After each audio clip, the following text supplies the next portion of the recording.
Yo, what up?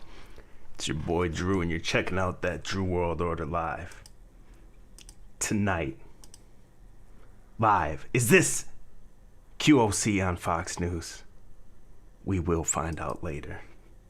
But first, we gotta remember, man, I made this cover tonight. It's the new boss, same as the old. New bosses, same as the old bosses, right? And I think a lot of us are boomers, so we kind of forget that, like, Barack Obama, you know, that was all in 2008 and leading up to that. And it's 2021 now. That's like 12 years ago or more, you know, for a lot of these younger kids. If there's kids into this that are like 22 years old, they might not remember kind of the come up of Obama. But I don't want to spend too long on it. And the reason for the cover, if you don't know this, if you're new to the game or whatever, one of the most classic conspiracy moments or whatever you'd call it in history is this right here. It gets a little bit harder to find, especially on Google. So I had to make sure I archive this, get it on the stream, maybe show some of you noobs what you missed back in 2008. Yes, we can. Yes, we can. Heck you say. Heck you say. Heck you say.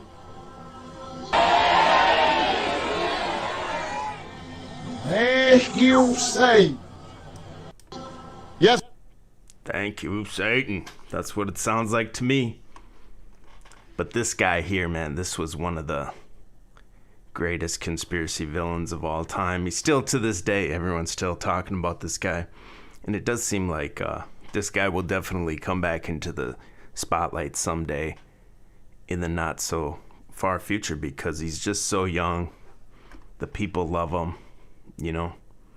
And it's just like this. The whole basis of Joe Biden and Kamala Harris being on the world stage and supposedly having the most votes that's ever happened.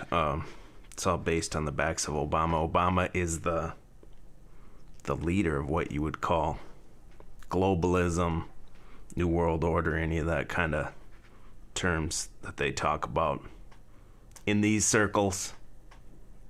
If you don't remember, man, there was a lot of hype with this dude at first. Do you guys remember this one? This is classic. This is what people really thought, man. Peggy Joseph took her daughter out of school early Wednesday for this. Her emotions ran high following Obama's speech. It was the most memorable time of my life. It was a touching moment because I never thought this day would ever happen. I won't have to worry about putting gas in my car. I won't have to worry about paying my mortgage. You know, if I help him, he's gonna help me. He's gonna pay my mortgage, and I don't need to worry about putting gas in my car, man. Shout out to the chat, man. What's going on with you guys tonight? Got kind of a long stream planned for you guys tonight. We'll see if I go all the way through with it. I got a few links up. I wanted to go through a little bit of this Obama at first. We'll get into some of the truth community, and we'll look into, was that Matt McKinley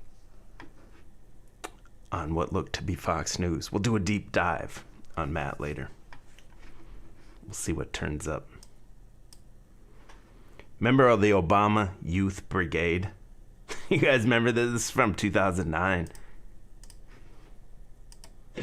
Out, Omega, out, Omega, out, Omega, out, Omega, out, Omega, out, Omega, out, Omega, out, Omega, out, Omega, out, Omega.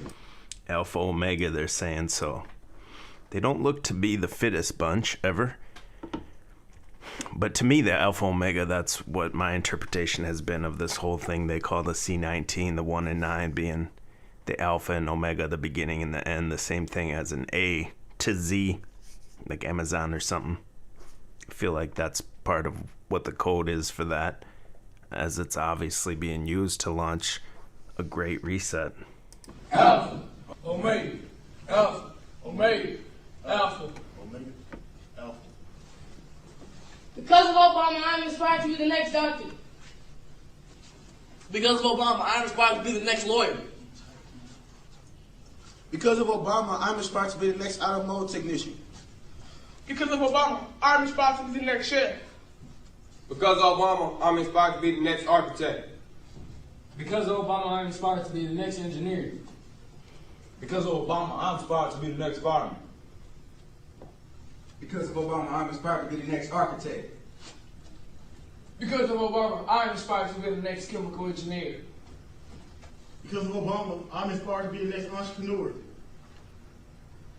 Yes, we can. Yes, we can. Yes, we can. Yes, we can. Yes, we can. Yes, Thank you, Satan. Yes, we can. Yes, we can. we can. Yes, we can. Obama Speech on race America. Yes, we can. Embrace the burdens of our past, down the ridiculous of our past. Yes, we can. Take full responsibility for our own life. Yes, we can. Have our own dreams and do not never the expense of your dreams. Yes, we can. Teach others that while they may face challenges of discrimination in their lives, they must never succumb to despair. Yes, we can. Always believe that we write our own destiny. Yes, we can. Demand more from our fathers, spend more time with their children by reading to them and teaching them. For we have a choice in this country. We can accept things that bring division and create conflict, or we can come together and say not this time. For yes, we can. If you guys don't remember too, or if you're one of these youngins, these whippersnappers, if you're one of these guys, you might not remember the whole promise of Obama was kind of that once you voted this guy in, racism was just gonna go away. This guy was gonna mend the gap between everybody, and it seemed like when he got in, it just drove a further wedge between all races and everything. But that's kind of how it was sold leading up to it, to the people that believed in it, you know. It was like you're absolved of all the sins of your father, of slavery and everything, if you vote for this guy. That's really the subliminal of how they promoted him. Let's finish this. There's about 30 seconds left on this. Obama's healthcare plan will include coverage of all essential medical services. Obama's healthcare plan will provide participants minimum copay for deductibles. Obama's healthcare plan will simplify paperwork for providers. Obama's health care plan will provide subsidies for families who cannot afford Medicaid. Obama's healthcare plan will be able to provide participants the ability to move from job to job without taking the healthcare coverage. Obama's healthcare plan will extend coverage to young adults up to the age of 25 through their parents' plan. Obama's healthcare plan will not turn any American away from any insurance plan. Obama's healthcare plan will offer health information technology. Obama's healthcare plan will reform our market structure to increase competition. Obama's healthcare plan will offer federal reinsurance to employers. John Team, retreat!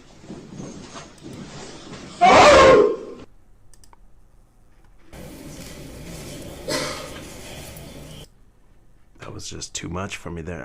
I just noticed that my chat's not updating. If you guys give me just 1 second here, I'm going to see if I can fix this chat somehow. And if not, I'm just going to ditch it. Yeah, I don't know why it's not updating on the screen, but I'm just gonna nuke that, I guess. Get that off there. Barack Obama too, man. There was so many damn conspiracies with this dude. It was hard to even know, you know, what was what, because there's the birther conspiracy. There was all these. One guy, they say his dad was like this head communist guy or something, and the other guy, they say it's this dude, the founder of the Subud cult or something like that. This guy that looks like him here.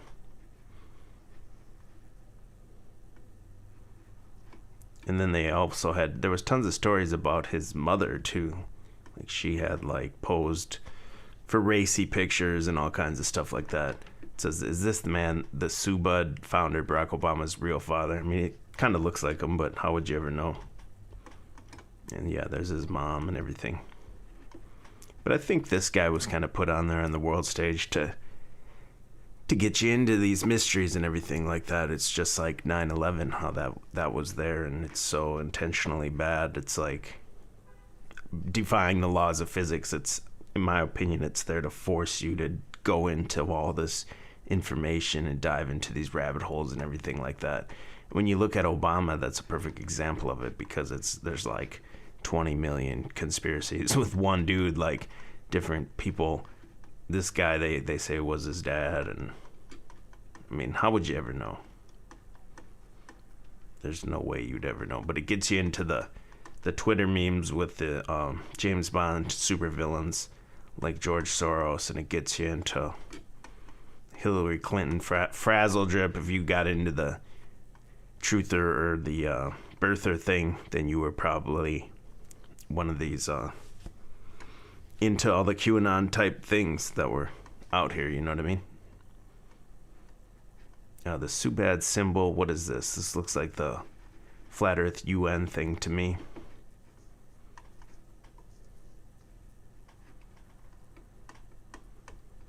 Dang, I totally forgot to bring up the one I wanted to show, which was, let me see if I can find it real quick. There was also an episode of Super Friends back in 79 or something like that, that had the United Nations president. It was a guy that looked just like Barack Obama. I'm going to try real quick to find it. If I can't, I'll move on. Maybe I can just search it up.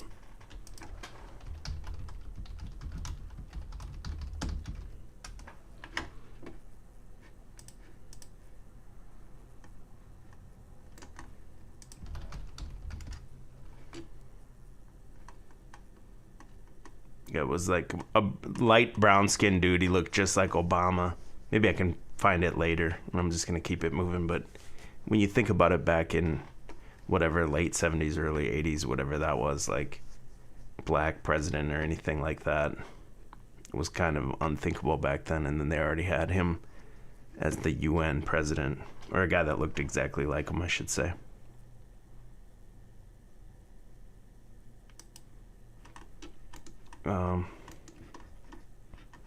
Yeah, okay, and then do you remember this, the Loretta Fuddy? This was another conspiracy too. I'll see real quick if I can find this. They say you can see the scuba diver coming up. She was in a crash, and they're saying you can see the scuba diver coming up and like supposedly whack her right there on the TV. And she had something to do with the birther scandal or whatever. But my point in showing this is that it's just like around one guy, you know, there's like 1,000 conspiracies. So just think about that. And then there's tons of these players on the world stage, whether they're actors or whatever, it doesn't matter. I'm saying they're out there just as a distraction and to get you. This one's just still images, but there's a video one of this where the plane goes down and then supposedly you can't really see anything. It's just like every other conspiracy type thing, you know. It's like there's just enough there where you kind of see something that could have been it, but you know, no normie is ever gonna see it, anything like that. Shout out to the chat, man. I'm checking your guys' comments on my phone, so I can't have it on the screen for whatever reason. It wasn't updating. But if you look into that Loretta Fuddy, let me see if I type in like murder or something. Maybe there's yeah, here we go. Oh, these are the stills again. Did they get rid of this? This used to be a video that was go around. Yeah, whatever.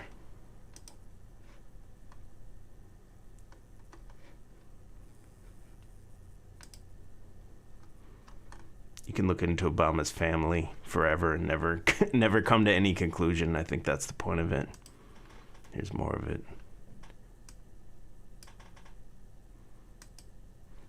But then I thought this might have had something to do with Obama too, but I don't know if I know enough about it to do the full breakdown of it. But this from last week or whatever, those little Nas X Satan shoes, you guys seen it? You guys all seen them. And first, before any Obama connections at all, it has the red soles with the blood in the bottom.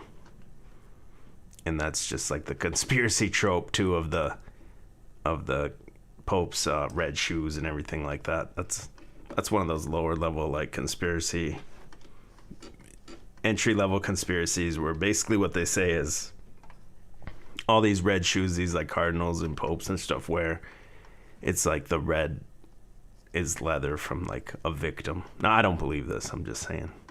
That's the conspiracy trope. It's like their first like victim or something like that. And that's why they all wear them, and they have like red shoe parties and everything like that. But that's kind of what that Lil Nas X blood on the shoes reminded me of, because he probably does just do that. Just, you know, everything they do is super satanic. Most of it's just like occulted, you know, it's not as blatant and in your face. So his thing just being in your face is probably honestly more honest than a lot of other stuff that you see that they pretend like it's for the good of you. At least he came out and said, yeah, hey, I'm lap dancing on Satan here. This on the box here, there's that demon or whatever. I was trying to look into exactly what that was, this demon, and it's a demon named B-U-E-R, Burr, I don't know.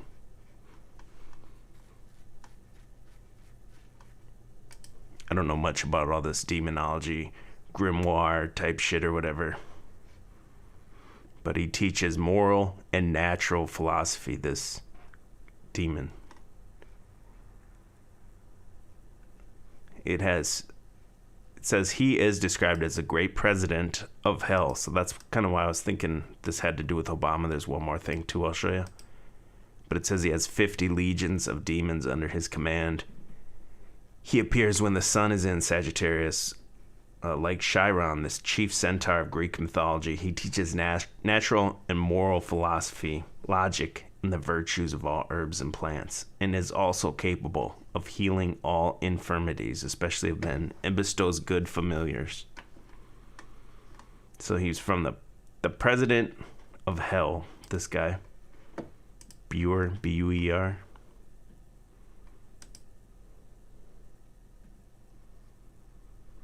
And on the Lil Nas X shoes, it had the Bible verse of about the lightning from heaven. Is that what it was? Yeah, Luke 10:18, which translates to, I saw Satan fall like lightning from heaven. So he's got the red shoes, the president of hell, and I saw Satan fall like a lightning from heaven, Luke 10:18 verse. And I had a hard time finding the I've heard before that this lightning from heaven phrase translated to Hebrew is pronounced Barack Obama. I don't know exactly how close that is, and I tried to find something for you guys here, a translator or something. This translated to Hebrew, and then you can copy the Hebrew, and I tried to find an English, Hebrew to English pronunciation thing, and I couldn't really find it.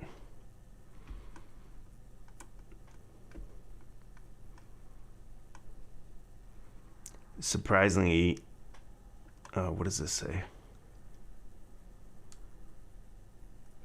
That was just one of those like old truth or tropes too, though, with like Obama, that's what that, how you pronounce that lightning from heaven, you pronounced as Barack Obama.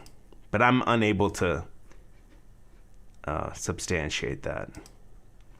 I typed in the word into the how to pronounce it. I did find some that said, here's one. Barak min hashamayim. Barak min hashamayim. No, I don't know, because I don't know how to read these letters. I'll highlight them with my cursor. I don't know exactly how, but I do hear a little bit. Barak min hashamayim. I hear Barack, but I wouldn't say it says Barack Obama to me. And this is the last three symbols of that word, whatever the lightning from heaven, that's the exact same last three symbols right there. Barak. And this one says Barack, but when I put in the whole thing, it doesn't work for whatever reason. Because they don't want you to know. That's why. Right? Right? I got so many links up, man. I got to start killing these links. Hold on. Bear with me for one moment here. And then, so that's really all I wanted to get into on Obama. So I'm not sitting there talking about Obama all day. Because on one hand, he's not relevant, but at the other hand, he is. Because it's almost like Biden's his little puppet. If you believe in it, if you believe there's any merit to it. But so what I'm saying is that dude Barack, he's gonna come back, possibly lead the UN. I mean, maybe. There's no way to know that, but I feel like he will come back, in my own personal opinion. And then it doesn't matter whether he's there or not, because this face of what's called globalism, whatever else you want to call it, you can call it Satanism. Because I like what Benton says when we talk about these people out there that are doing things to us, these controllers, we say they. What are they going to do with this? And Benton says, who is they? Satan. That's another way to say it. So globalism, Satanism, whatever, continues marching forward pretty much nonstop, right? You get things like this. NASDAQ proposed board diversity rules for listed companies. NASDAQ filed a proposal with the Securities and Exchange Commission that would require listed companies to have at least one female board member plus one board member from an underrepresented minority or who is lesbian, gay, bisexual, or transgender. This was from December. I don't know if this is passed yet. I tried to look. I didn't see anything. But yeah, NASDAQ's trying to do that. So that's another thing you could call globalism, Satanism, whatever you want to call it. And as that continues, that's where you get the destruction of like meritocracy. The cream rises to the top, because in these boardrooms, none of this should matter other than how capable they are of doing their job. And so now they want at least one female board member. So they want one based on sex, and then they want one underrepresented minority, whatever that means, who is lesbian, gay, bisexual, or transgender. So you got to have one woman and a minority with a certain type of like sexual fetish or whatever. Sexual preference, I should say. And that's what I'm saying, man. That's there to just snuff out the meritocracy and everything like that, because that's putting a governor on progress. This is saying they don't want things to get better. They want it to get worse, actually, because this by defining who can be on these boards and everything like that, you're defining the type of outcome that will happen in these boardroom meetings. If you don't have the best of the best and the brightest minds in there, you're not going to have the best result. So they're automatically doing stuff like this to degrade human society and everything, across the board. And again, as anyone that's looked into this for a long time will tell you, it's a super, super long-term plan. So they don't have to come kick your door down to take your guns. Like, I see some of these threads coming, like, they don't have to do that. They have the patience of 50, 100 years, The rate things are going now, 20 years from now, everyone will be turning in all their arms and stuff like that if things don't change now. And our guy, Yuri Bezmenov, forecasted all this stuff in the early 1980s.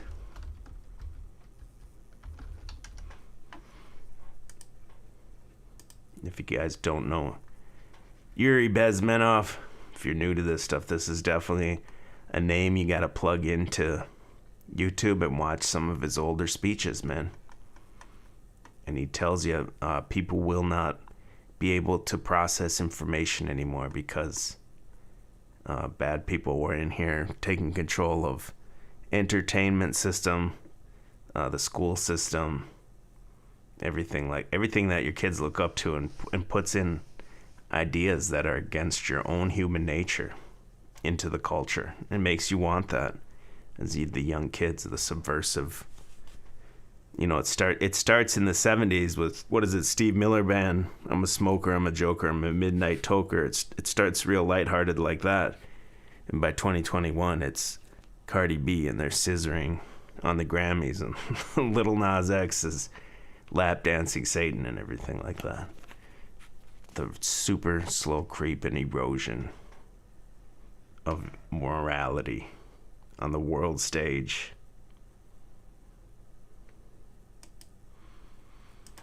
Now, these same presidents that they led you through countless years of boogeyman terrorists, now they came out today, or this wasn't today actually, this was from March 11th. But they say it's up to you to make sure you go and get that medicine. Right now, the COVID-19 vaccines are available to millions of Americans, and soon they will be available to everyone. This vaccine means hope. It will protect you and those you love from this dangerous and deadly disease. I want to go back to work and I want to be able to move around. To visit with Michelle's mom, to hug her and see her on her birthday. You know what I'm really looking forward to is going to opening day in Texas Ranger Stadium with a full stadium. We've lost enough people and we've suffered enough damage. In order to get rid of this pandemic, it's important for our fellow citizens to get vaccinated. I'm getting vaccinated because we want this pandemic to end as soon as possible. So we urge you to get vaccinated when it's available to you. So roll up your sleeve and do your part. This is our shot. Now it's up to you. So I'm urging you to go get that. Roll up your sleeve. Don't ask any questions. Live stream it even. You got to do your part, man. So these guys care about you so much. They bombed other countries for years. Women and children slept like a baby after they did. But now they care about you. And they're going to leave the choice to you. But don't worry if you don't make that choice. It'll be pure coercion. You won't be able to buy food. You won't be able to go out. You won't be able to go to a restaurant. You won't be able to do anything. But it's up to you. If you guys want to hear more about this, I can't really say too much about this on this platform here on YouTube. But if you go to D Live, first just go to chalkbodyoutline.com. That's got all my links there. If you click the D Live link, you can go here. I'll show you how to navigate it. Click the replays button right here. And I did about an hour last night talking about the things that I can't talk about on YouTube on here. If you guys go on the desktop to watch D Live, you can speed it up. You can manipulate the speed. On the phone app, you can't. So make sure you guys do go to chalkbodyoutline.com, because one day you might show up this channel, it might have got the nuked or something. I also need you guys, man, right now. Can you guys go to my backup channel? Click the link that says backup channel. It's going to bring you here. It's called Get Chalked Up. I have 663 subscribers. I need 3 more subscribers so I can be an official YouTube shill. Can you guys help me reach that benchmark in my life? 666 followers on the Get Chalked Up backup channel.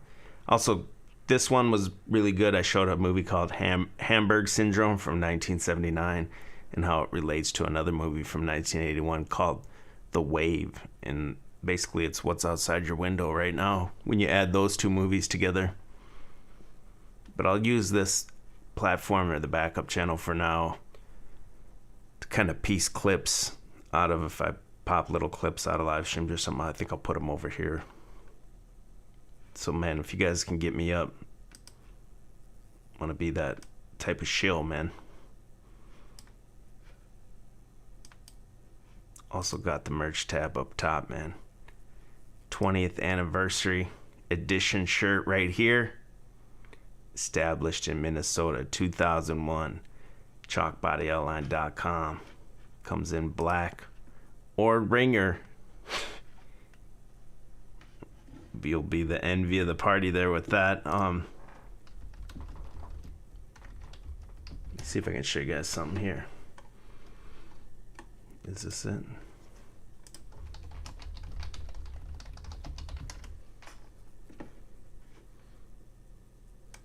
Oh, they want me to disable ad blocker. That's not happening.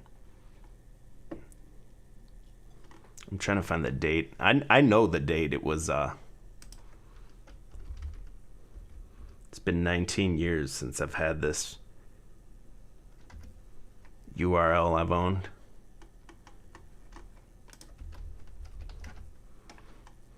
And I registered the chalkbodyoutline domain the exact same day that Joe Biden is born. So November 20th, 2001 is when I registered the URL. So it'll officially be 20 years old on Joe Biden's birthday this year. That's what that shirt represents. And so when you see this guy right here 2 days ago, Biden outlines a once in the generation plan. He's gang stalking me. Biden outlines huge infrastructure plan. Anytime you see that in there, it's because he knows that I know. He's my gang stalker. Him and Bill Gates. Because Bill Gates, this story was going around a couple days ago. I don't know why, but for some reason they put chalk in capital letters for the anytime I seen this story a couple days ago. But it's saying Bill Gates wants to spray millions of tons of chalk into the stratosphere to reflect sunlight and slow global warming, with critics fear it could be disastrous. It's just gang stalking me, that's all. He's my game stopper. I am True Thor. B Smiley's talking about. I am True Thor.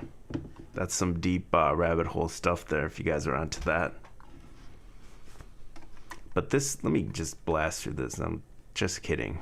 I got to make sure I press that sarcasm button so you guys know that I'm just kidding when I say I think these guys are gang stalking me. I know they are. But it says the project will see a test balloon launched this summer from the town of Kiruna. It will send 2 kilograms of chalk into the stratosphere 12 miles above the Earth's surface. Scientists will then monitor who the dust particles interact with the atmosphere. I think they mean how. This will be fed into computer models to predict how larger plume would work. The idea is to block out some of the sun's energy to cool down the Earth.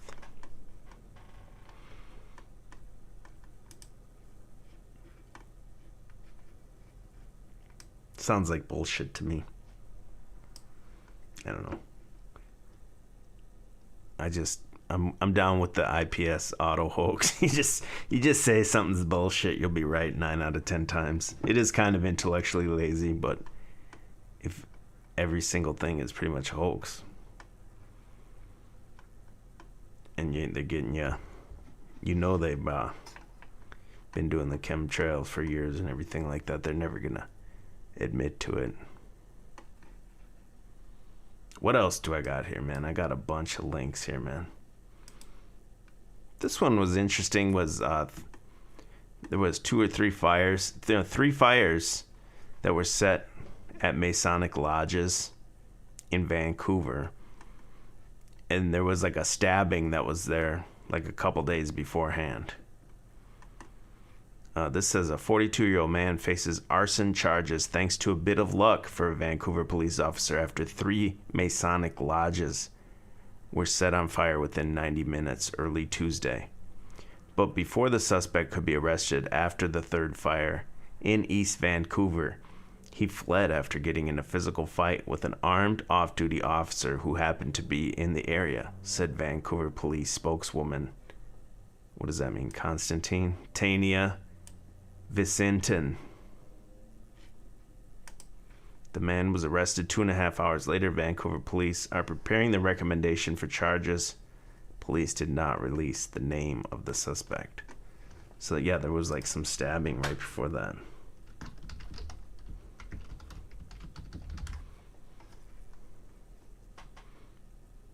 And I don't know if it ever did have, I think they're saying those 3 fires are completely unrelated, I think.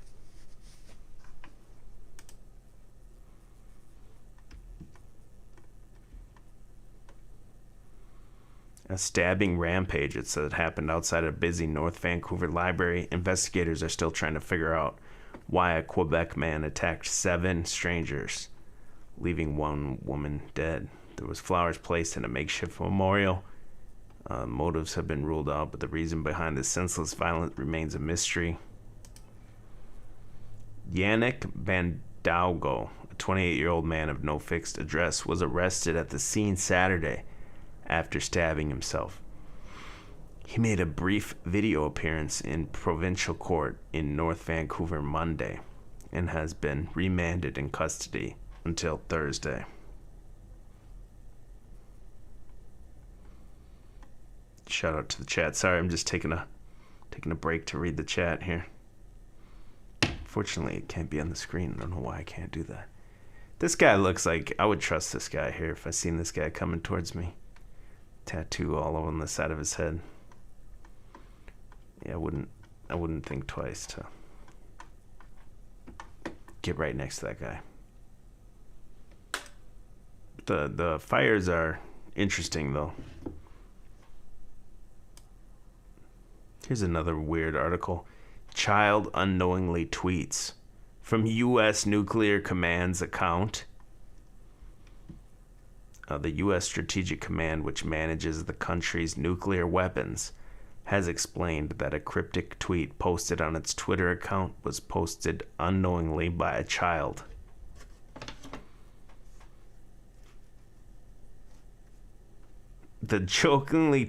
Some jokingly said the tweet, which is just a string of random letters here, was a U.S. nuclear launch code.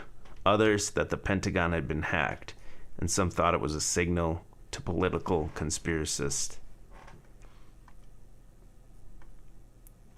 So somehow a little kid is just able to get into the... Is that just some fear porn to maybe make people think, oh, Biden, he's not a strong leader like Trump. Trump would have never let this happen. That's what a Trump-tard would think.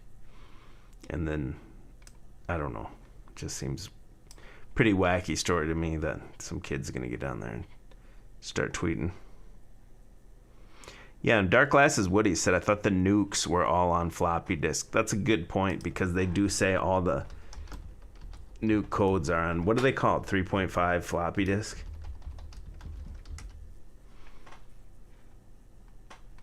And they're talking about the old school ones, like not, you remember this super, make sure I bring up a picture of them so you know how ridiculous this story is. I thought they were talking about the ones even older than this. Yeah, this, okay, they're talking about this. I thought they were talking about these ones, the 8-inch one or 5.25 inch, I guess is the one I was thinking of. But they do say that all the nuclear codes or whatever are on America's nuke program runs on floppy disks. Like kids today don't even know what a floppy disk is. And what was a floppy disk? Like 1.4? How much storage did it have? I gotta look. I can't even remember.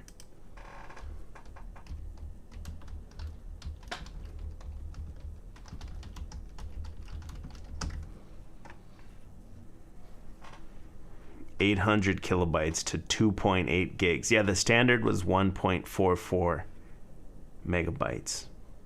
That's what I thought, 144.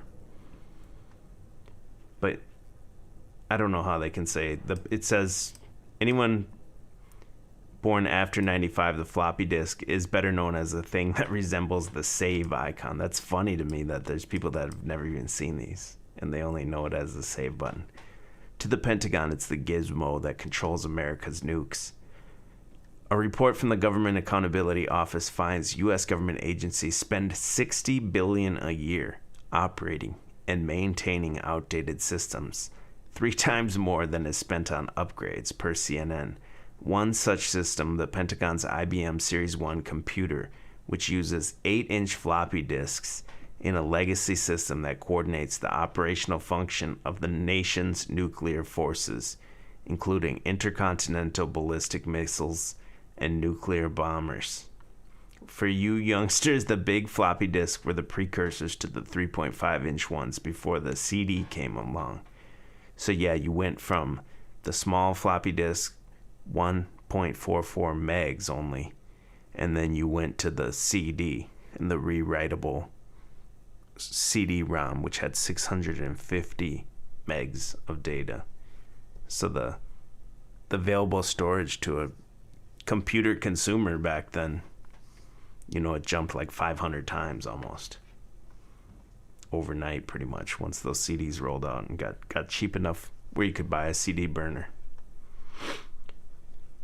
This system remains in use, in short, because it still works. It says you'd need 130,000 8-inch floppy disk to get the storage capacity of a 32 gigabyte memory stick. 130,000 of them. However, to address obsolescence concerns, the floppy drives are scheduled to be replaced with secure digital devices. By the end of 2017, other system upgrades are expected by 2020. Oh, so they've moved on. When was this written? This was in 2016, so I guess they finally entered modern day times by now. B Smiley says zip disks were way better. I remember zip disks. What did they have on them? Maybe like 100 megs, maybe? It was just like a bigger floppy disk, kind of, with way more storage back then. And it might have even went up to like 250 megs or something. I can't even remember. That's like when I was first getting into computers. I didn't know anything about computers at all. And I got a job at CompUSA just so that I could buy a computer and learn about computers and stuff. So I had another job already too, so I got a second job at CompUSA and just bought a computer and just started messing with it. Now I do everything on it. But I went from not knowing anything, I didn't even know how to type, pretty much. Taught myself all that stuff. This last thing here says, maybe we'll have Nintendo Game Boys controlling our nukes by the next presidential election.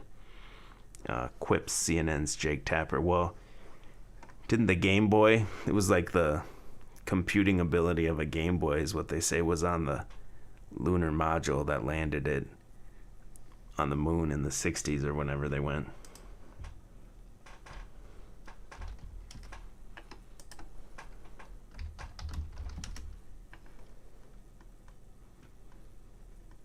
Yeah, it's getting harder and harder to find all these videos, man. I found that you gotta go to Bing.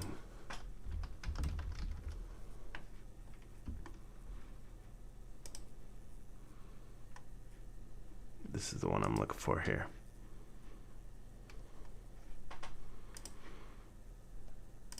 So if you don't know about nukes too, it's the same as like the moon landing, same as this here.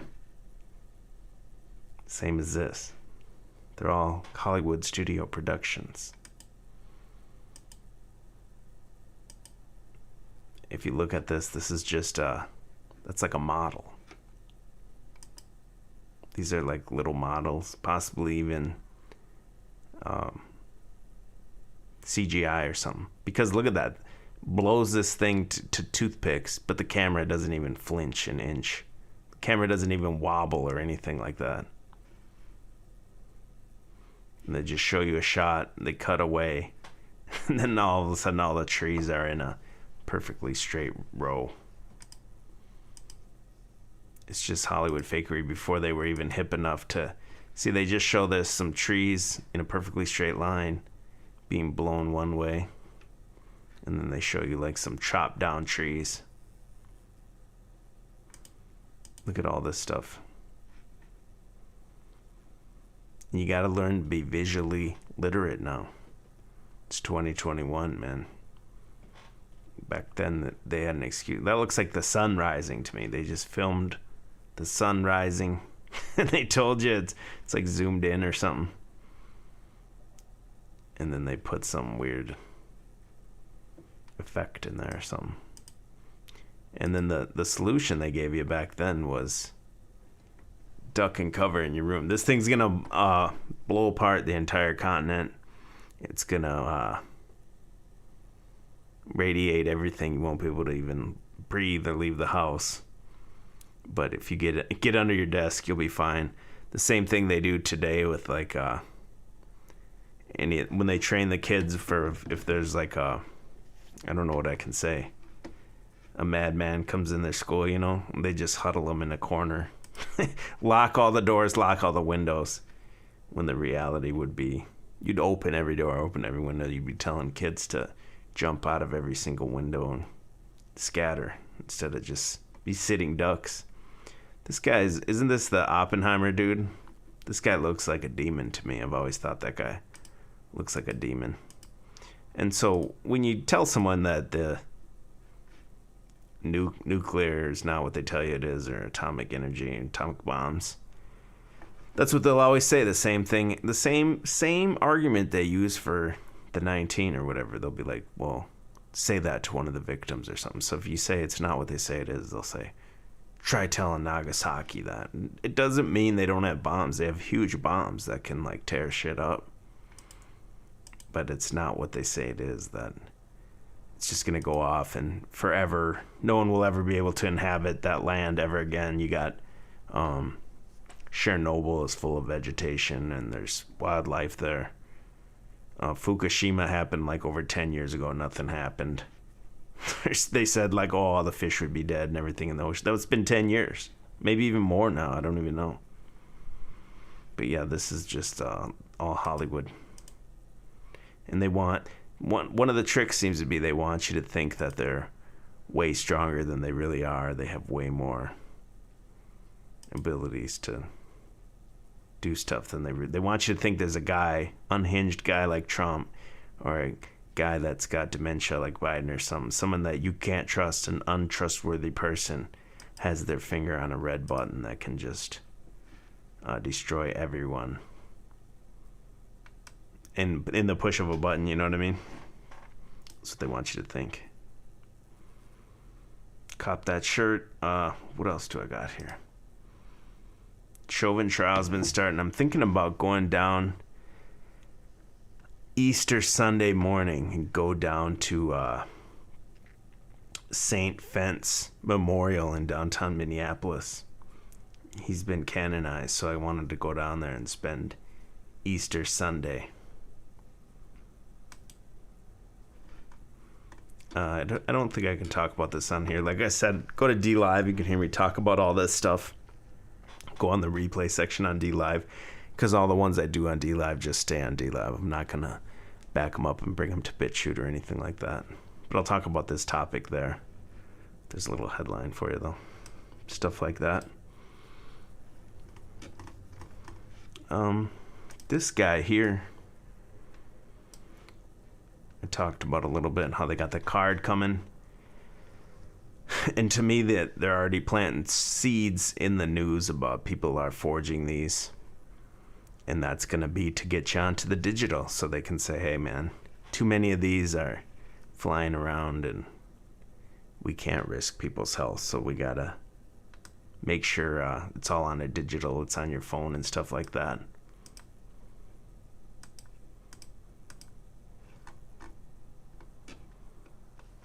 I was looking into more plane crashes here, trying to find more stuff for my Mall of America theory.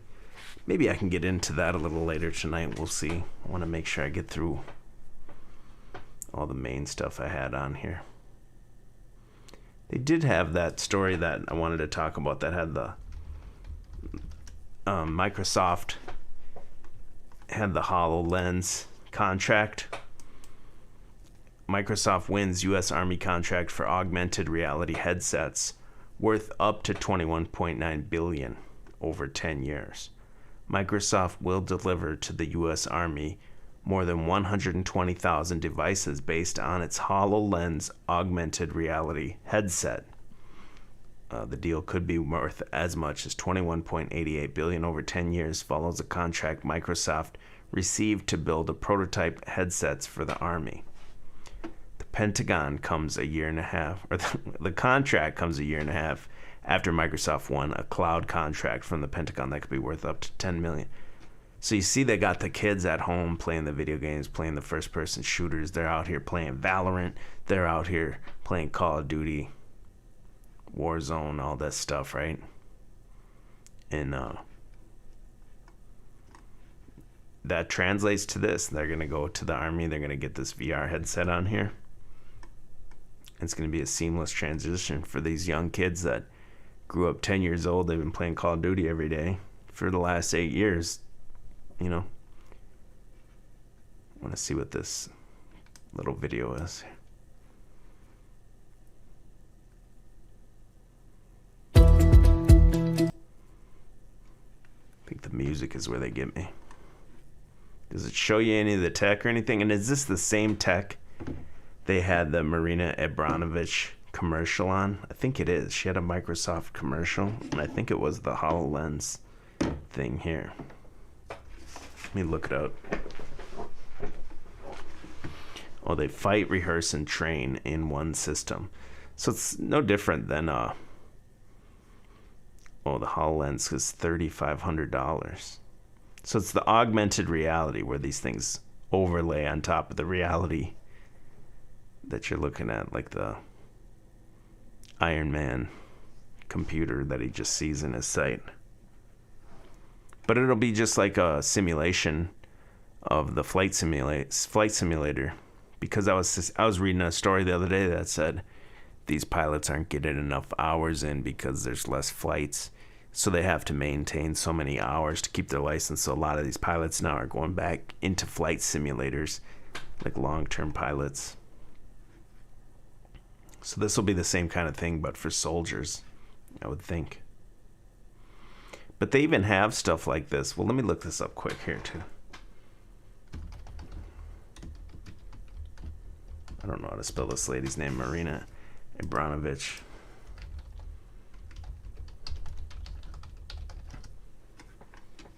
I think this was the commercial she was in. Microsoft Mixed Reality. And so they say this lady, yeah, this is it. They say she's a witch.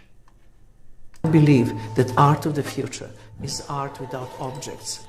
This is just pure transmission of energy between the viewer and artist. To me, mixed reality is this answer.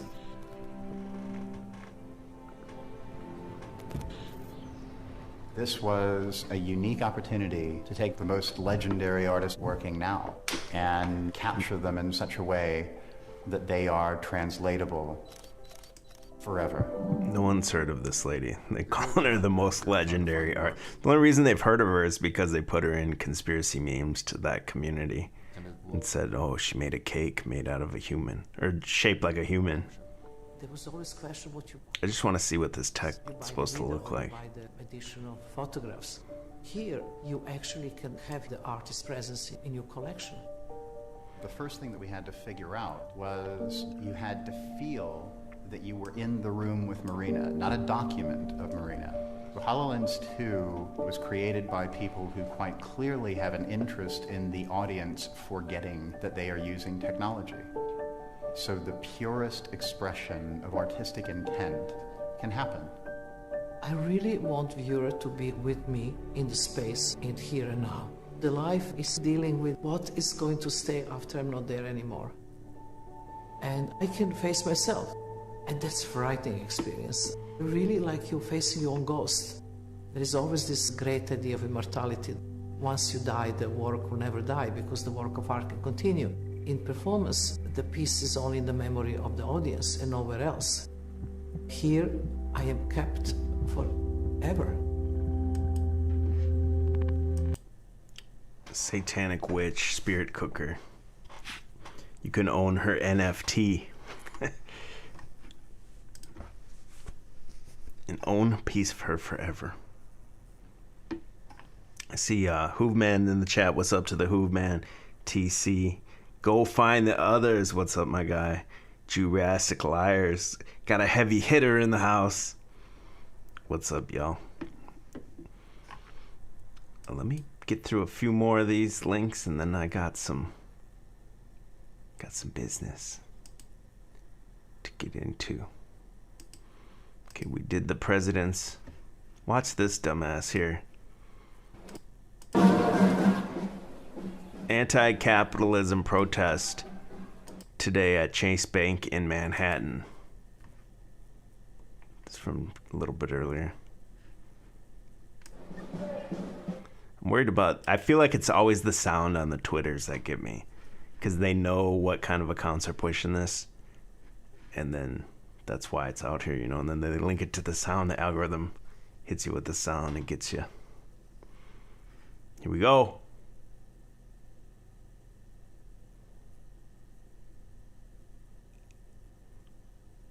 Damn. You fucked up, buddy. Should have landed flat back bump. WWE style. He had the backpack and everything. He would have been fine.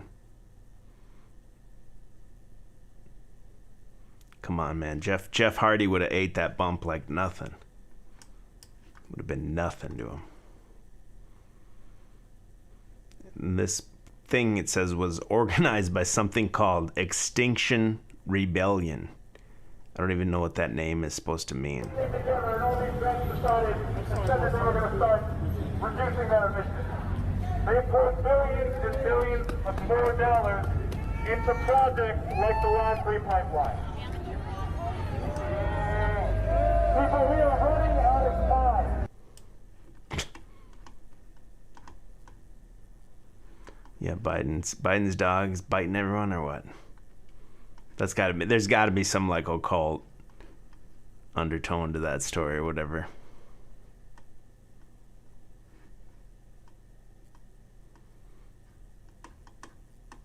What is this one? Oh, Pete Buttplug's Dog and Pony Show used an armored Suburban to bring a bike within a short distance of the destination, unload it, and ride in with security detail in tow, pretending to save energy.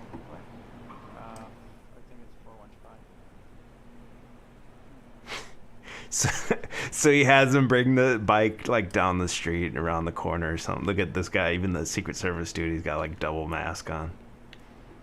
And then he bikes it into the wherever they're waiting for him. That's funny.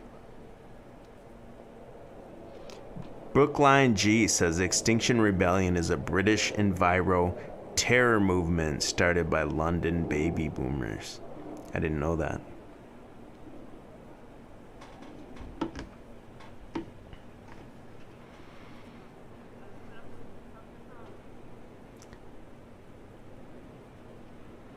You know he's wearing a butt plug or something too. You know he is.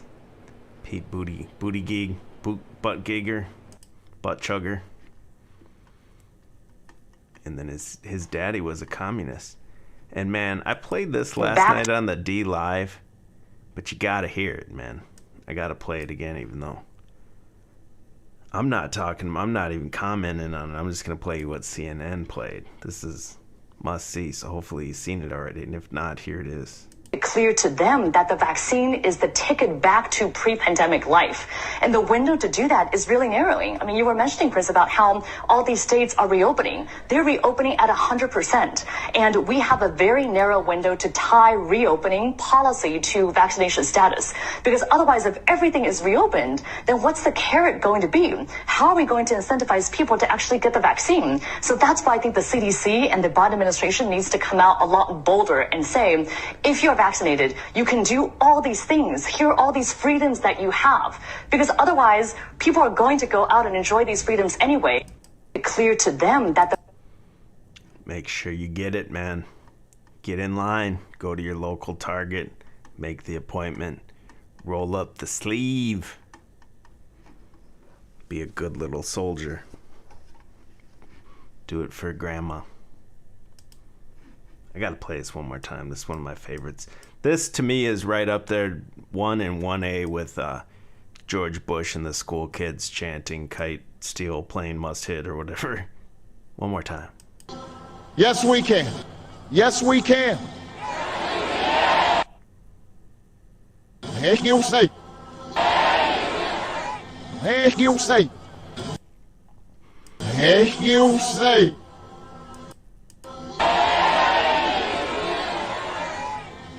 Heck, you say. Look at him. Gets into, if you ever study any of that back masking, there's an entire Stairway to Heaven reversed. I'm not gonna play it because I don't think I can. But if you go in and watch like Stairway to Heaven reverse with lyrics, it's like an entire song. And these Led Zeppelin guys, I'll just play the beginning.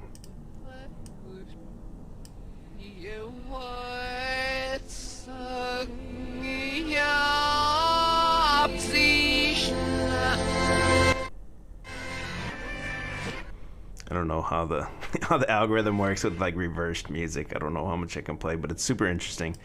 But it's such a long song too. I wouldn't want to play the whole thing. But there's an entire like song, but reversed.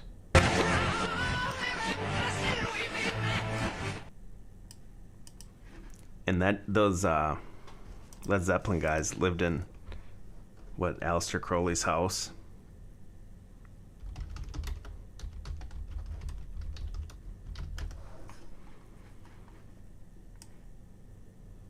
And Aleister Crowley's book, the Book of the Law, it's known as Liber All Vel Legis. Liberal. It's first word, liberal.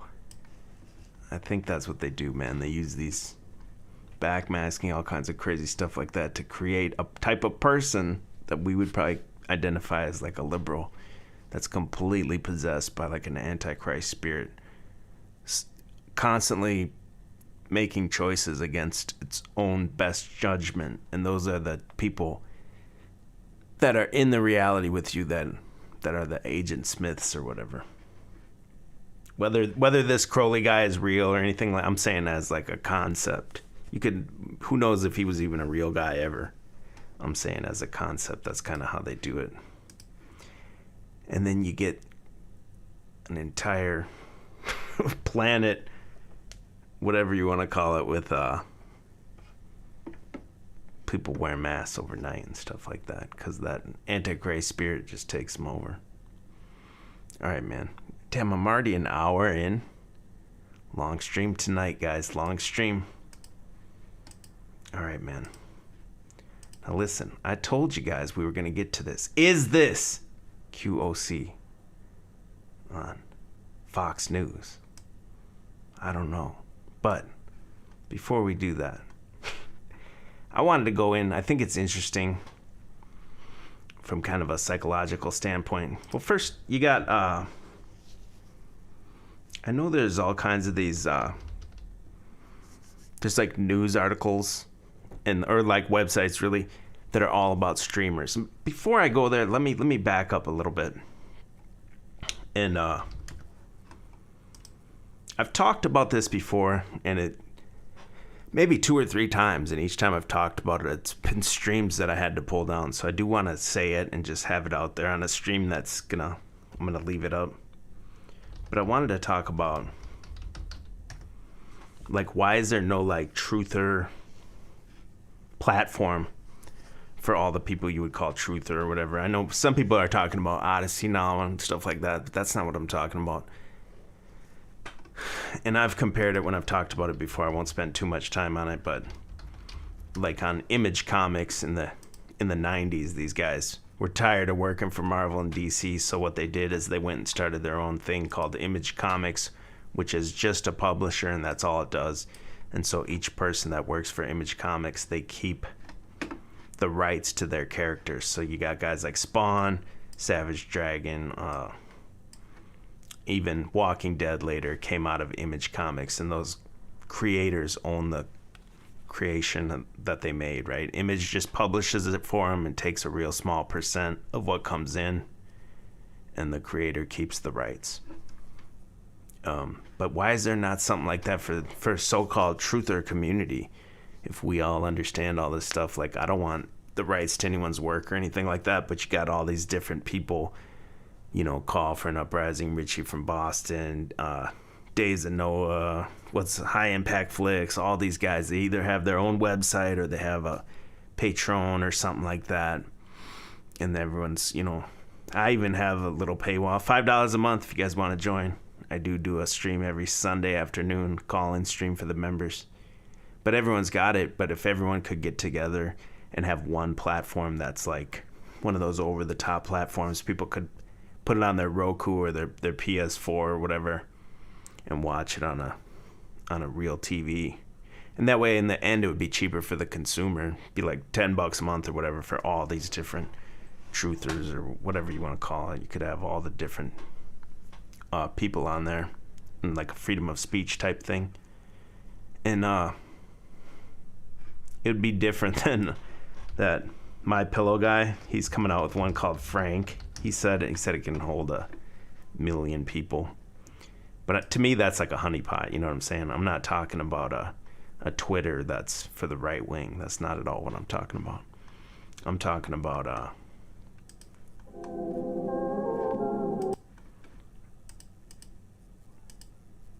like just all the truthers, no matter what, Tartaria, all these different alternative theories and stuff, and then you have one platform that hosts them all for one fee.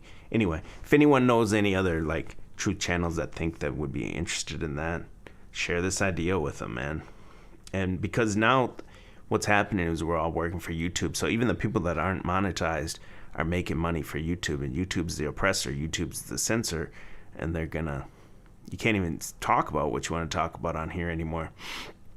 So I also see the writing on the wall with this. I've been meaning to talk about this part for a while, is they're coming out with this thing called the YouTubers Union. I don't know. They say it's legit, and they're working with YouTube to get more transparency in the algorithm and everything like this. But what I see this as is I see it as a way they've done it with everything that's come out on the internet. If you're old enough to remember, there was something called mp3.com when it first came out, and you could put your music on there and made a bunch of money, and then like one day they just shut it off and they're like, yeah, we're not going to pay out anymore. And there's been other examples of that too, where you could have, I can't remember off the top of my head right now, but sites where you could upload whatever art you had and get paid, and then there came a day where they just weren't going to pay anymore. So they're promoting this thing called YouTubers Union now, and I could see this going down a road like, okay, now to be on YouTube, you have to be a member of this union, and your dues are X amount of dollars a month. So you might be able to still be on YouTube, but you gotta basically be monetized just to make up the dues. And then it'd probably be a wash. I'm sure they have a number. They know the average creator makes X amount of dollars. And then magically your annual union dues will be pretty much that exact amount, right?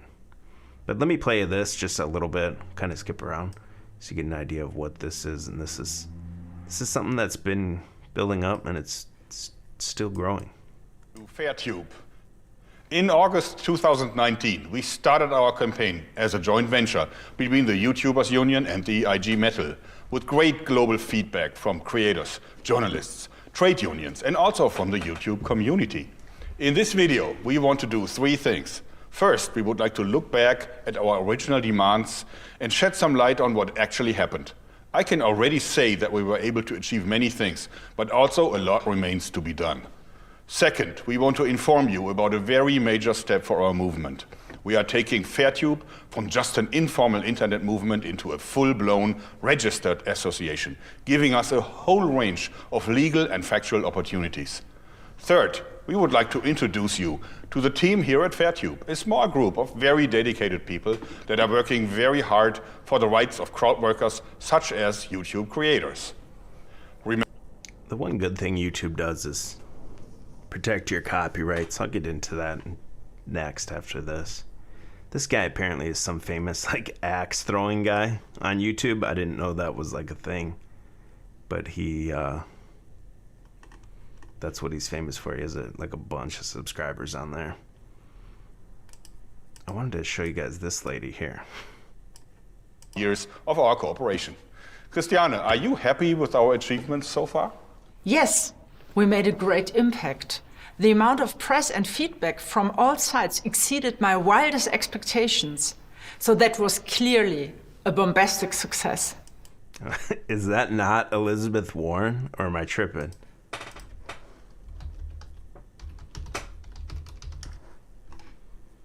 Maybe I'm just tripping. I guess it doesn't look that much. Looks a little bit like her. And I'm very proud of the fact that IG Metall supported this struggle. It doesn't happen very often that a time-honored organization, rich in tradition, like my union, tackles new challenges so generously and open-mindedly, actually supporting people who might never be able to join IG Metall. Decent and fair work, also in the internet economy, is one of our core values. Just his little look is funny. I won't play anymore, but this is what they're talking about, trying to get, you know, transparency and all kinds of better things. I've had some mad censorship on my YouTube before, and there's no way to even talk to anyone. I've since found a way that I can kind of get a response, and it's allowed me to make a few successful appeals. So I kind of know how to do that now. But yeah, it's all kind of guess and check. They don't really give you good guidelines of how to do it all to begin with on YouTube. But I was under 2 strikes for a long time, so now today I'm down to 0 strikes. I put up back everything that I had privated before. So if you guys want to make sure you go browse through my archive here on YouTube, and then anything where I talked about like the things you can't talk about on here, they're probably backed up on BitChute. So if you do go to chalkbodyoutline.com, you can get,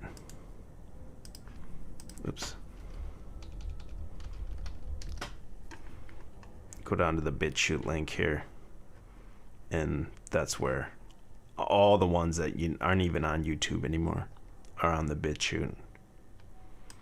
But like I said, man, so I think this YouTube union thing could be a way they go forward, and if you're paying dues to even be on YouTube, it's not going to be worth it for, especially the people that are just kind of part-time.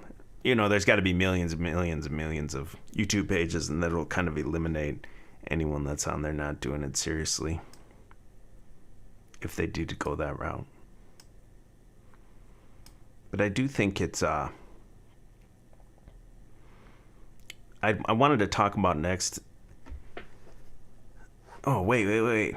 This was my whole point, was when I was going into the oh, there he is. When he was going into the Microsoft HoloLens thing, I meant to show this. This thing's already basically a reality. If you guys have seen Ready Player One, when they put on the Oasis glasses and then they're in the room, this thing basically exists already. This is real. I'll keep the music down because that's where they get you. But look at this. Now you're on a damn treadmill. You got the hologram thing on your face. Look at you running. At this point, go outside. Fucking join the army at that. If you're gonna run and duck and doing a barrel roll behind your couch and seeking cover and everything, just join the army at that point. They got the HoloLens now in the army. Look at this thing.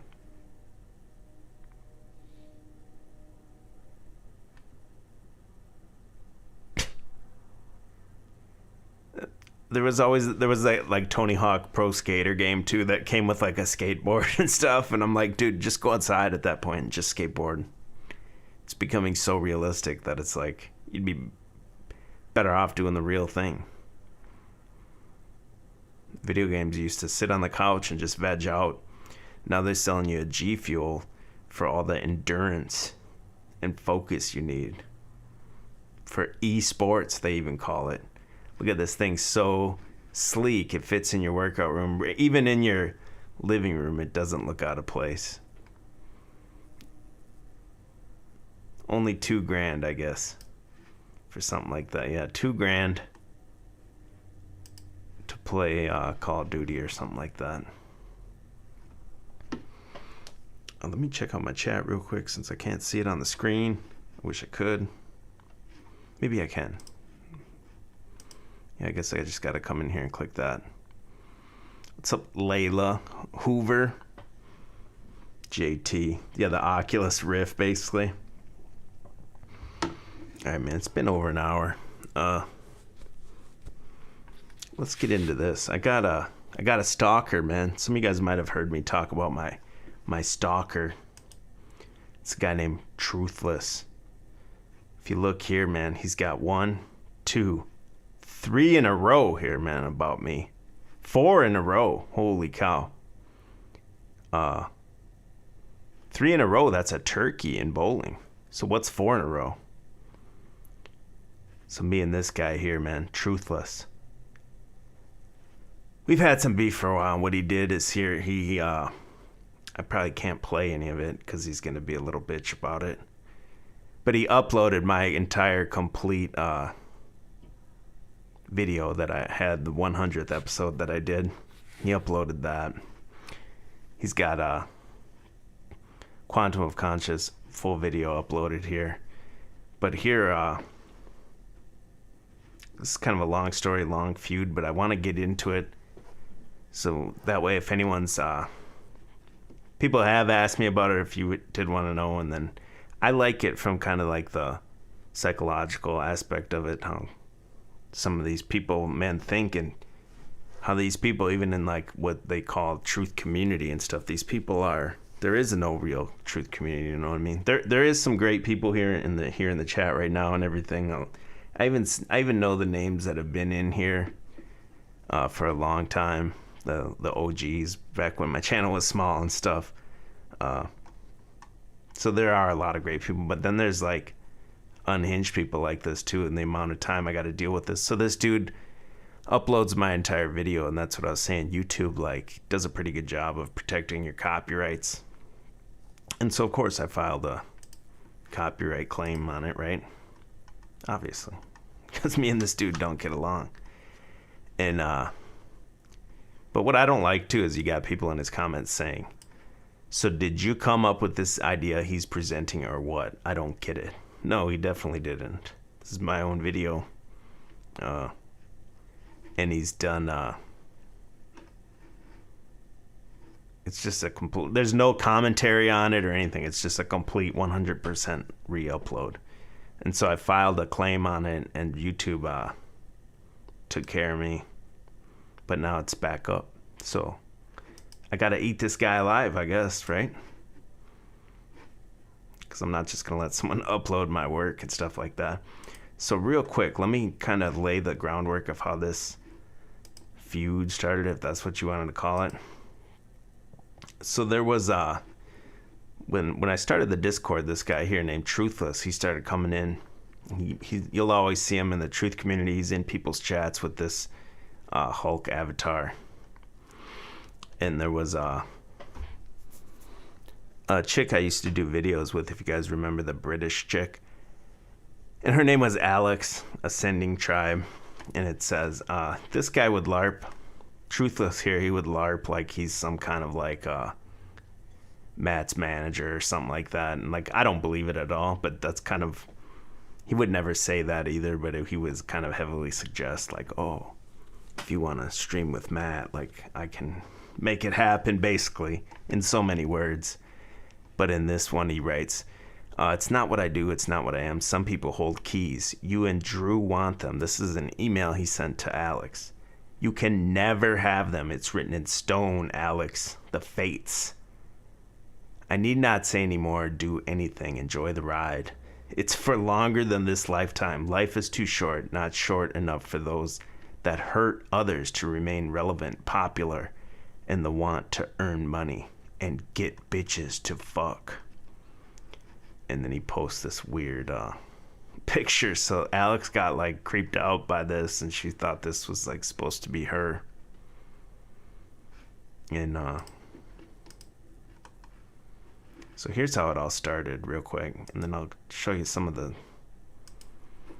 crazy stuff. So Ass-Scented Tribe, she emails me and says, hey, you'll never guess what happened. And I said, what? She says, she means Bokura in your server is feeding back info to Truthless. I said, how do you know? She said, he sent me something by accident that was meant to go to Truthless, and then he deleted it. So Bokura here leaves this note that says, please don't lose touch with me. I'll watch your interviews. And like a screenshot. And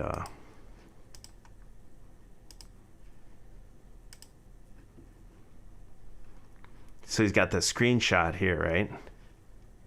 And then he says, that's her tone. Like he meant to send this to Truthless after he sent that threatening one. He meant to send this to her, or to him. And then he said that, and then he deleted it, but she had screenshotted it before he deleted this message. And so somehow this dude like talked his way out of this and said that wasn't what he was doing. And you know, if you Google that dude, because I was trying to go to his channel, you gotta Google this, man. Truth about Bokhara exposed. Somalian Chabad Jewish male. The thing that makes this whole video right here is the music. I obviously can't play the music. So somebody, this is not me. So this is just something that's online. Somebody went through his his things he follows.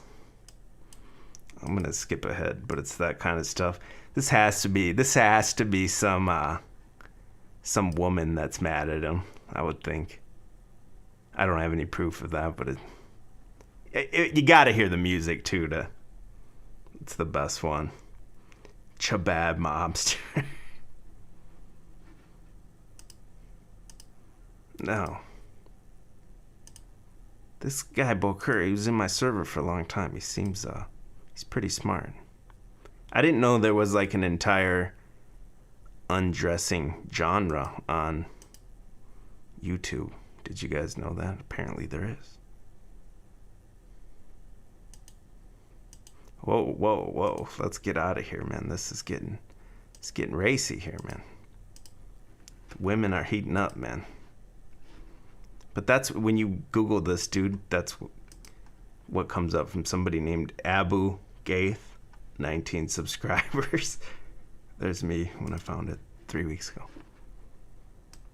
So that's kind of what started the whole thing with that Truthless dude.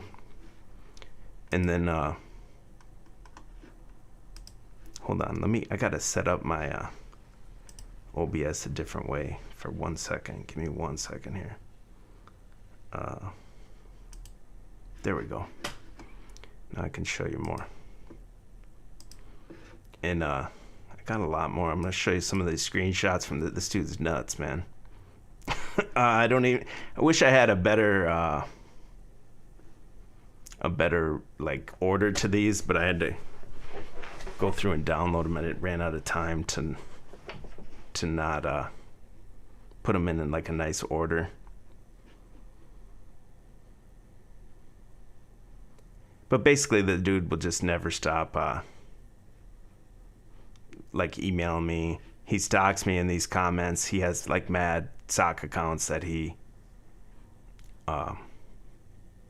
does various things with, which I would assume would be thumbs down. I got 9 thumbs down already right now. But he admits he has, here's one right here where he admits he has 5 socks. Here's what he says. There's kind of no order to these. I wish I had more time to put them in a better order. But he says, calling everyone a sock ran out of effectiveness before the emails were sent about moi. You fucking idiot. Yes, people send me puerile, even well after my Jessica Rabbit visit well over a month ago.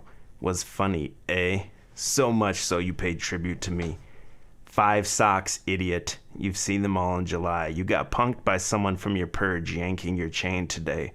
I didn't know about Bach there until I was told, as if I go to your YT lulzy.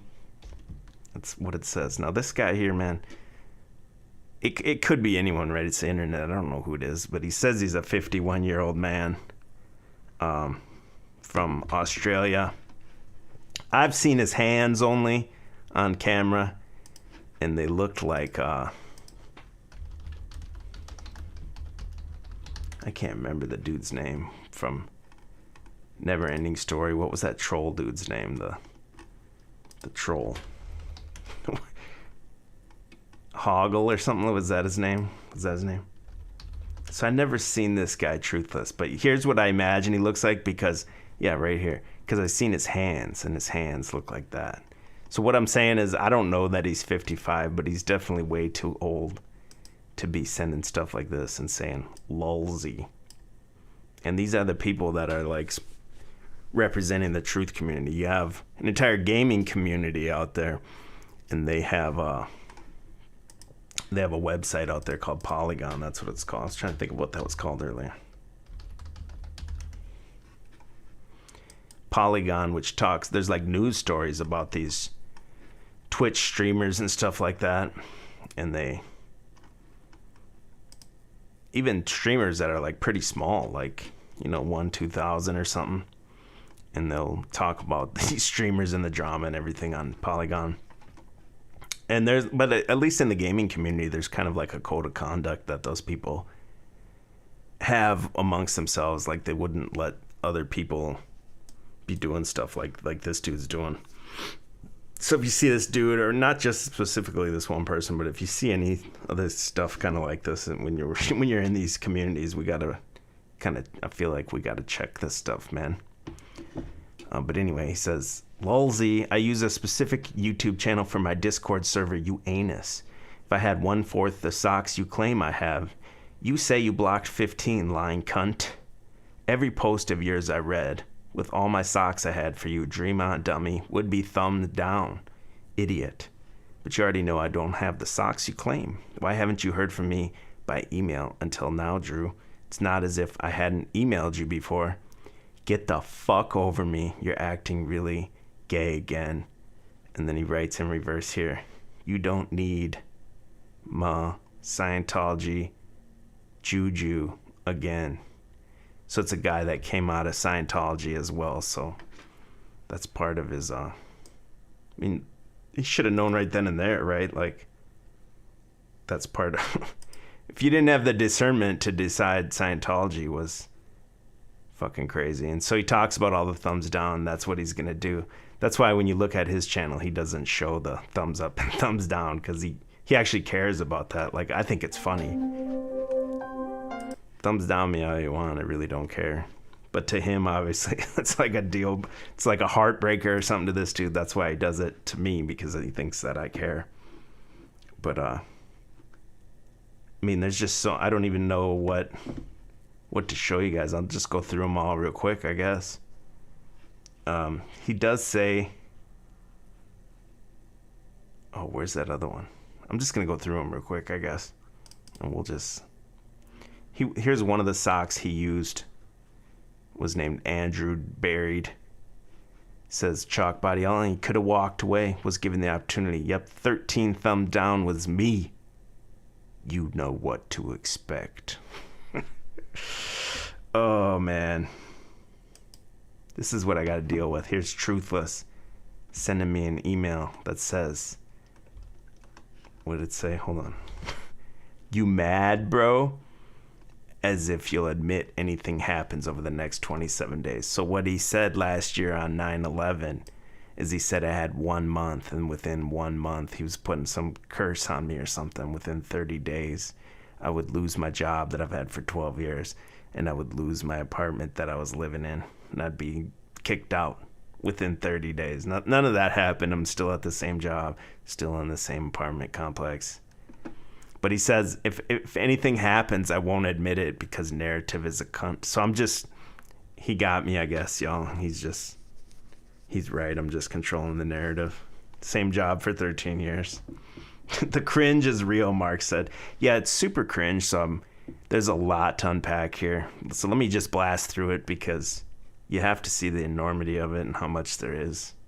And then I want to get into kind of like the psychological aspects of it.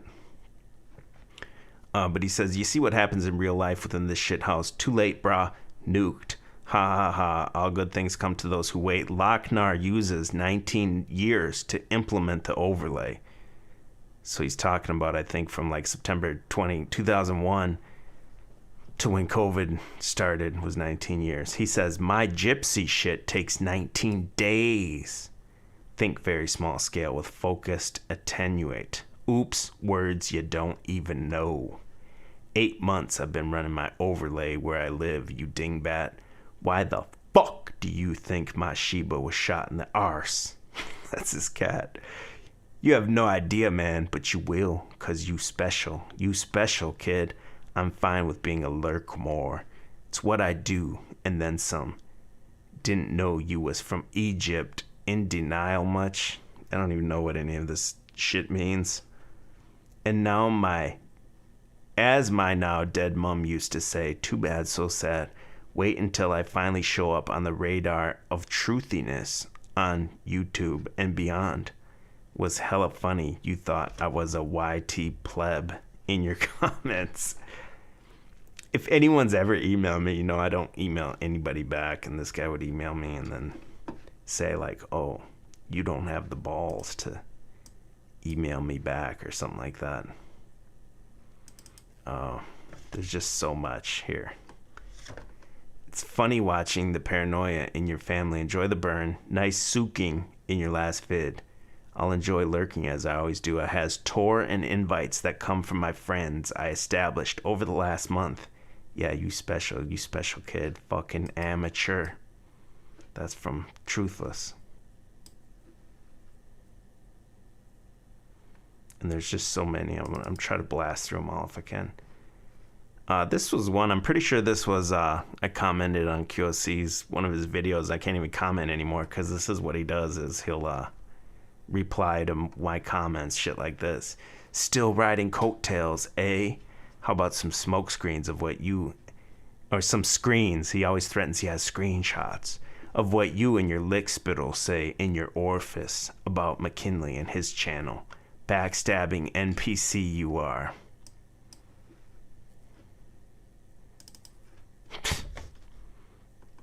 He says, I yanked you out your kennel again. I'm sure it hurts watching yourself unravel. And just where is Guap from Discord, Drew? You do know he has contact with people outside your internment camp, right? Make up all the stories you like, Drew. The screens, the accounts of others cannot be denied. Stick around, Drew, cause as I keep saying, the best is yet to come. Now go tend to your abandoned daughters. These guys, not just this guy, there was another guy, Eric Crouch, and a few other trolls that'll always try to like come at your family. They'll go like completely over the line over. And the only thing this guy's mad about is like he went completely spiral in the Discord and was copying another user's name and profile picture, everything, and we just told him to stop doing that because it was confusing, and basically kicked him out because he wouldn't do that. And he was in there with 2-3 accounts at a time, just being nuts. And then he's like, hey, this is also him, but wait, there's more. Something happened during a live stream. I think he sometimes he would pop up and comment like 3333333. You know, I think that's what happened on that one. That's what he's talking about. Here's a guy named Hulk Scare Cheats. I wonder who that could be. Commented, effed cunt that shuts on his longtime friends. Suck it up, boy. Day 13 ain't do lucky. So that must have been during his little curse, 30-day curse. Look at the language this guy's using. Unbelievable hate speech.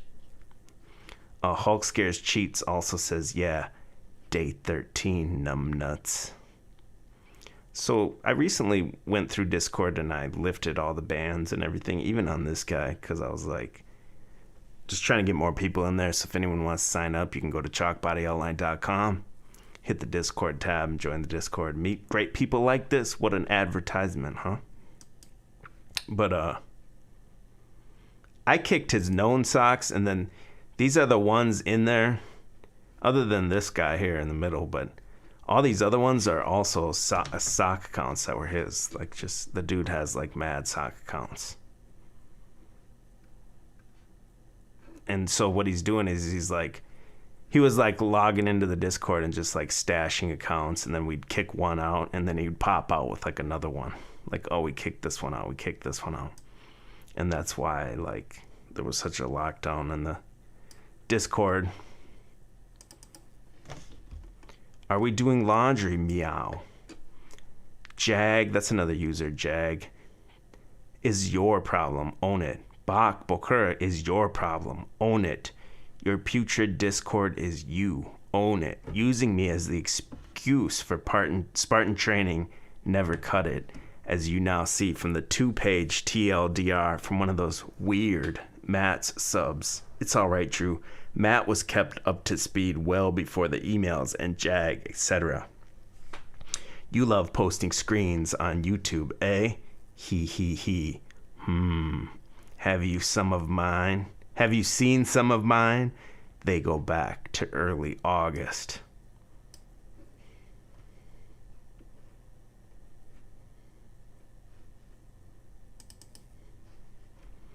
Remember the rump of September. That's when we're kicking him out.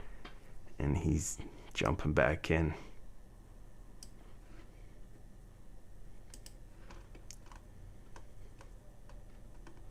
Gotta find the right one. Hold on one second.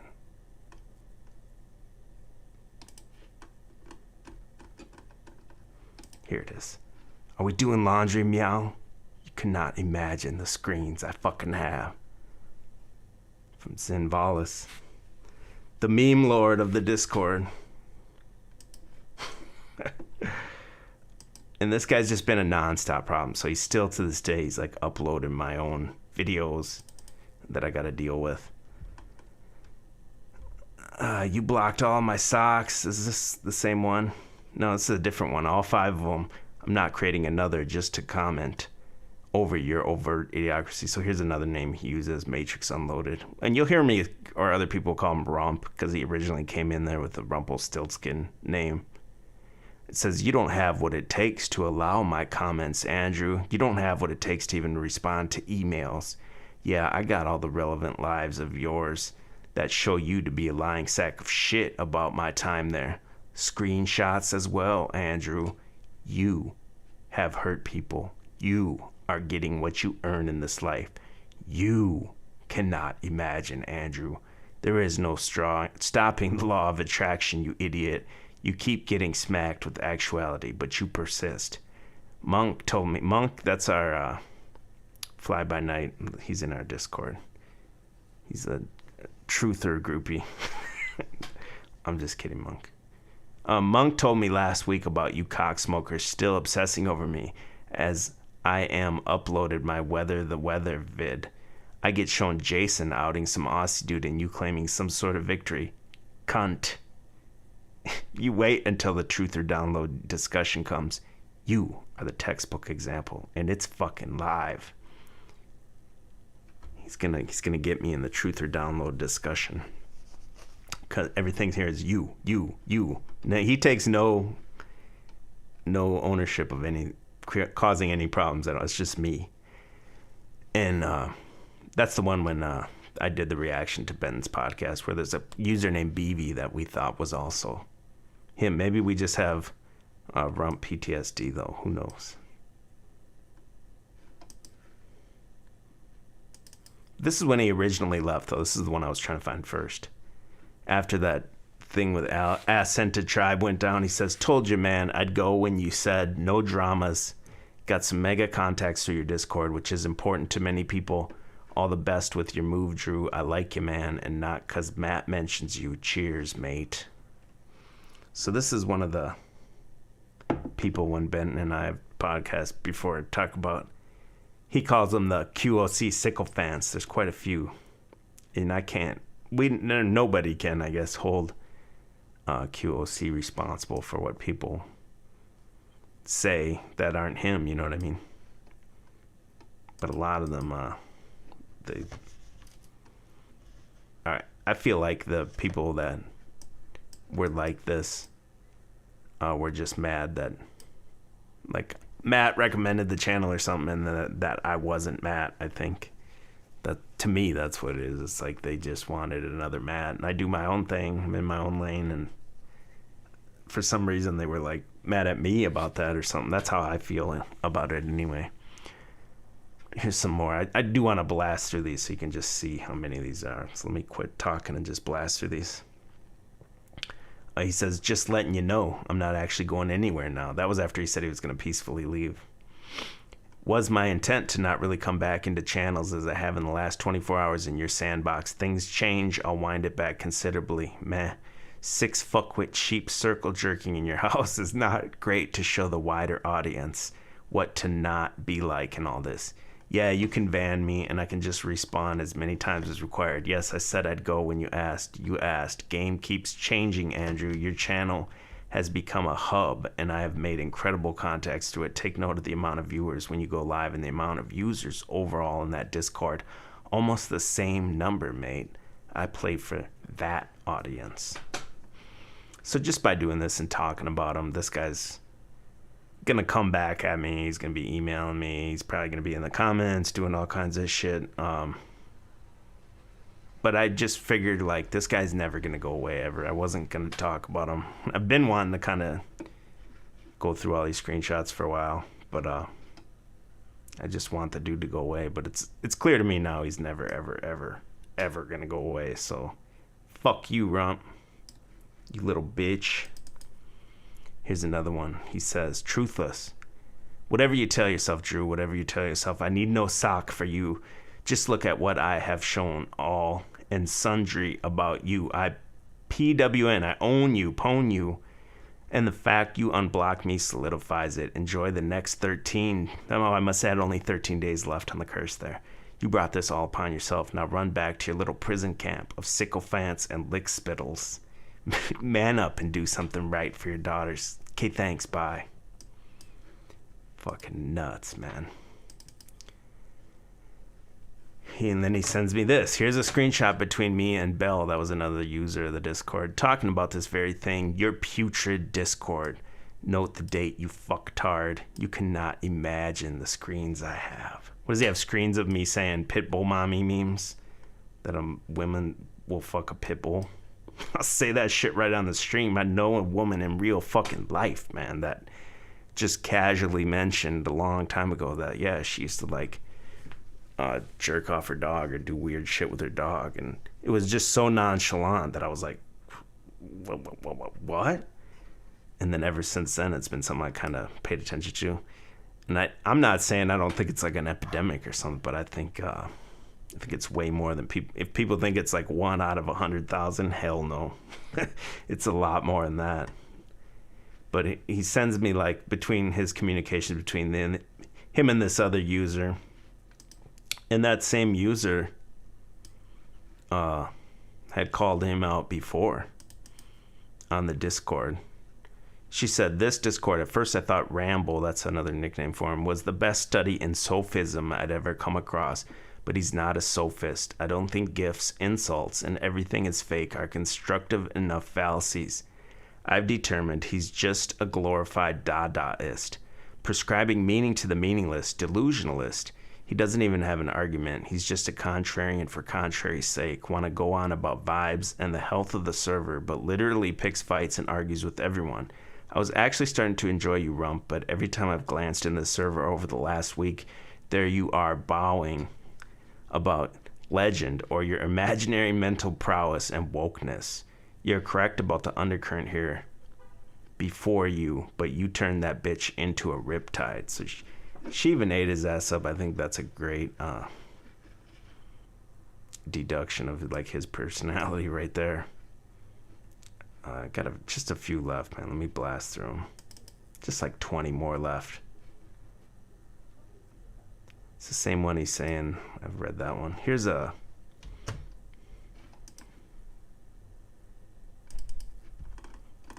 one he sent our boy Shitbin from the Discord. He was in Shitbin's DMs. He says, how's Andrew?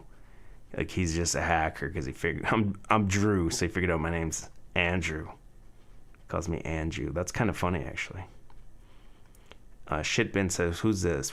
Rump says, Drew. He thinks I don't know his whole life story by meow. That's how this guy talks, man. He made me dig.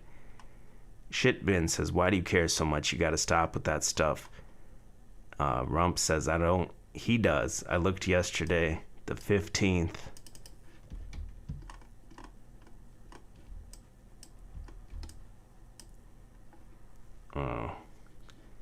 make sure you run like a bitch to Drew's World Orifice and tell him about my funny and whatever. This got cut off.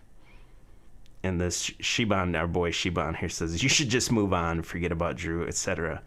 Rump says, shut up, bitch. Shiban says, fuck you. So this guy just chases people into their DMs to talk about me. They haven't shut up the last 4 days about me. Move on. I'm in my own server, you spaz, he says. Bad for Drew. 23 days left of my gypsy curse, as he calls it. I used his own emotes to fuck him over for 28 days. The volcano. Man. Yeah. N. Welsh says, just dropped in. Is this your #1 fan? What a weirdo. Tell me about it, man. Where's the like 21-year-old female stalkers? Come on, man. I get a 55-year-old Australian guy? What the fuck? Here was another sock account. If you guys remember, this name was in the chat for a while in the YouTube live streams. When you translated that name on Google, it said Legend is gay. And that's was his biggest hard-on, was for the username Legend in the Discord. That's how you know it was another one of his socks. And then, oh, that's the same one.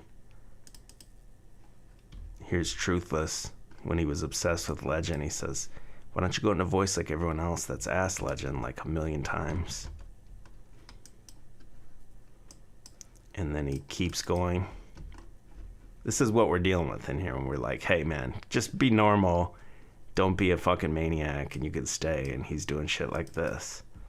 Like three full pages of this. That's 3 totally different screenshots.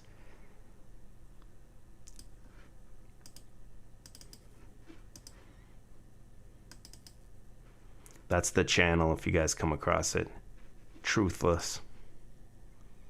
And, okay, there's like 2 more here.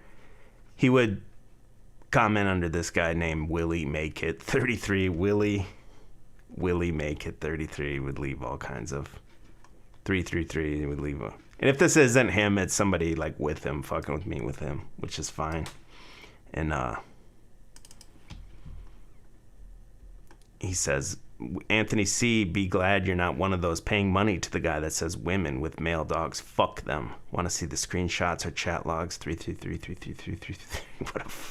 What a fucking nut. So when he uploaded that one to YouTube, I filed the claim and it says the content has been removed. So then he appealed that claim and he has the counter notification. And so he's claiming he has rights to that under fair use, or the Australian version of that, whatever it is. Fair dealing, it's called over there. Even though he just re-uploaded and didn't say anything, there's no commentary or anything like that. That's why I can't play. I'd like to play you some of his videos, but I can't because he's going to be super stupid about it and hit me with a copyright to get back at me. But his name's Glenn. He'll tell you his name's Glenn. I've blurred out the rest of his stuff. And that might be important in a minute here. And even the legendary Pink Elephant. He was on Pink Elephant's channel as like a moderator or something. And it even hit the fan over there with him. So I think everywhere he goes, probably not just in YouTube, but on life, like he's able to be normal for a while and then the crazy comes out. Because even Pink Elephant had a problem. Alright, my dudes, welcome to the Go Home show for Ruthless. Look, I'm trying to keep it as pleasant as possible, but at the end of the day, I want to remind people that my channel is tiny, alright? I have 86 subscribers, alright? Like, why am I dealing with this? Look, I'm not gonna lie, this is not gonna be a pretty video, alright? Like, I'm basically being blackmailed. Look, I am going to be responding to, this message that's been going around. Yeah. So this is the Pink Elephant channel, and he does a lot of different stuff on his channel. If you type Pink Elephant and then search by channel, you can find his channel. And he uses this robo reader to read Truthless's email or whatever, comment or whatever to him. You play the victimhood like a butt beggar. Your VID screams he won't give me money. Good. Ask around, I don't make shit up. My mentor and adept has been chosen, yeah, authentic button, not some pretended wizard that uses Google. Yeah, your last comment of projection shows it, Kevin. Thank you again. I ain't the one with content that outlines I'm FOS and research the shit out of things online. You call Matt dog shit, you idiot. I CC my emails, you idiot. Okay, look, he CCs his emails. Like, I'm getting, come on, man. Like, come on. That's the same thread he used with me, basically, too. It's like, exact same thing. He's like Matt's Pitbull, but I don't think Matt, like, approves of it, you know what I mean? I just think he's like, he projects that onto himself. And this is, whatever, blackmail, whatever, I don't care. I CC my emails, you idiot. Ask Daniel how many I sent you, he was given, idiot. Your Yoda master is the biggest SP and the most dangerous man alive. I'm only doing this video because he insulted my Yoda master, but look, it's gonna allow for me to talk about more things that I would normally never talk about. Your Yoda master is the biggest SP and the most dangerous man alive. Yeah, you good friends with Google. Bill Gates spellcasting for MEST VID. Priceless. Was the first time you mentioned MESTPMSL. And even then your Googling couldn't get you right. Then there's the way you say Thetan. It's not Thetan, you pleb. It's Staten with a lisp, idiot Googler of Scientology. You ragged Lavette for months only to then claim she's your go-to Astro channel. Yeah man, I'm the fake cunt? Yeah, I sent you money after you begged and not even a thanks in email. You cry for shekels because you a beggar Buddha. Ken talks about people like you, Kevin. You take money under false pretenses. I got nothing to prove or lose.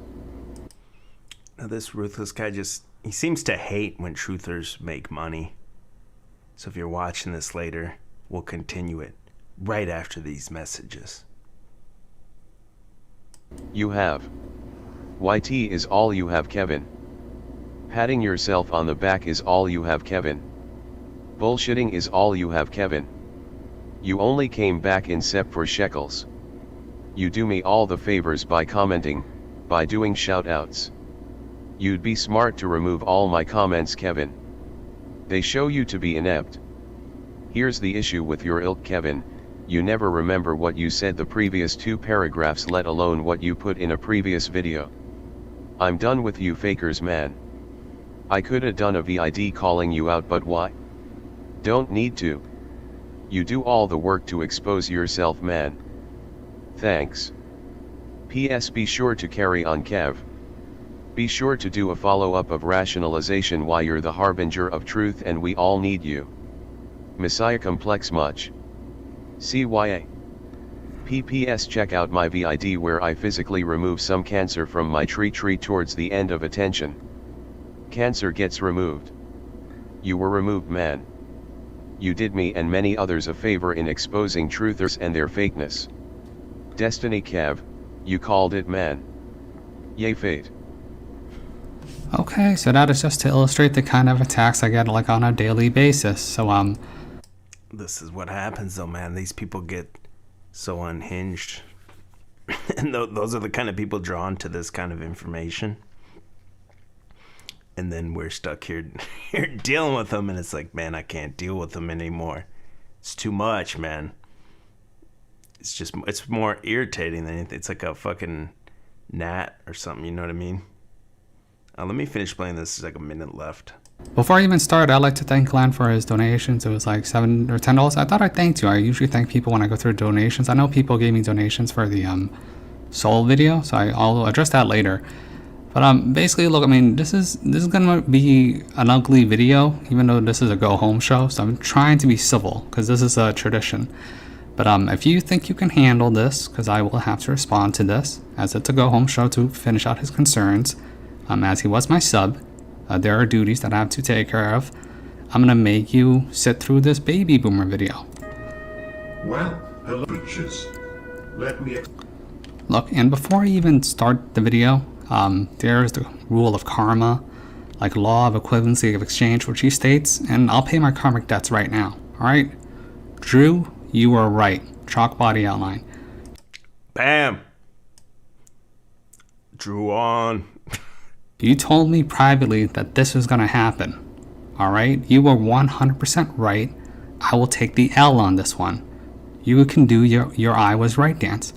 Alright, so this is your last warning. This is not going to be a pleasant video, but I am going to discuss certain things which I would normally never discuss.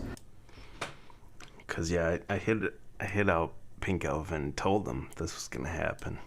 I still check him out here and there, Pink Elephant. We'll have to get him on. He used to be in the chat all the time. Last one from our boy Glenn, also known as Truthless here. And he talks about Kevin. Kevin is Pink Elephant. He says, I'm not going to feel guilty when I get the news, Drew. You should have just fucked off. But here you are again. Even Kevin knew to leave me the fuck alone after one direct video response. Shit unrolls slowly. You fucking know this. I thought he has a 19-day overlay. Last place any meat sack wants is me in their head. Whoops. You made a grave error last year, Drew. You let me move in and bring furniture. You'll never reconcile past Glenn's insane. Fucking good. Oh, man. It's like a bad 80s movie villain or something like that. But the guy just won't stop, man, so... I don't know, I just had to air some of that shit out. I know it took a while, and I'm sorry, but I can stop talking. But man, when you guys see people like that out here, we gotta try to, like, work together to rein that shit in somehow. I don't know. I definitely don't have the answer, but let me fix this back up again if I can. Where's my browser? Is it on here? There we go.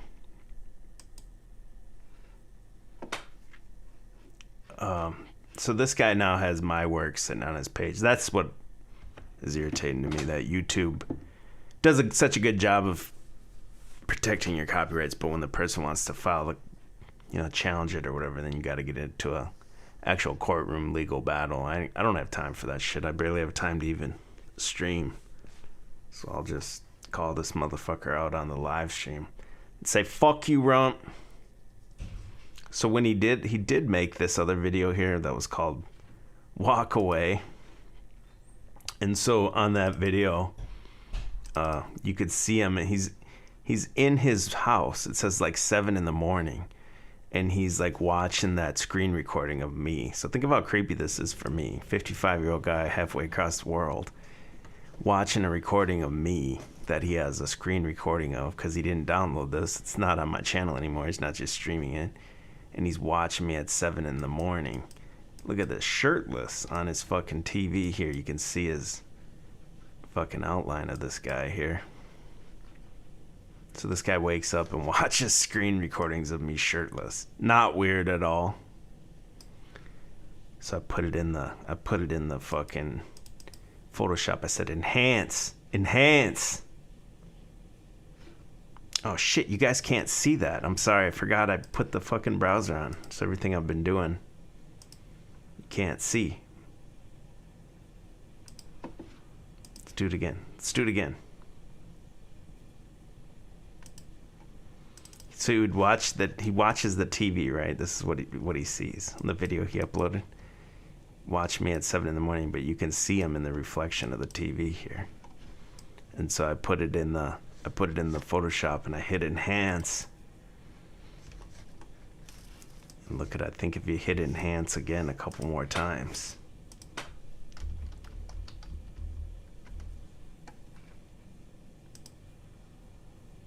Oh my God, is that who it is? Let's look. Proof right there. So, red circle on the ears, and you got a proof, man. 90% of truthers would believe it. Here's what the guy sounds like, and I'll tell you his real identity here in a minute, or who I think. I guess I can't prove it.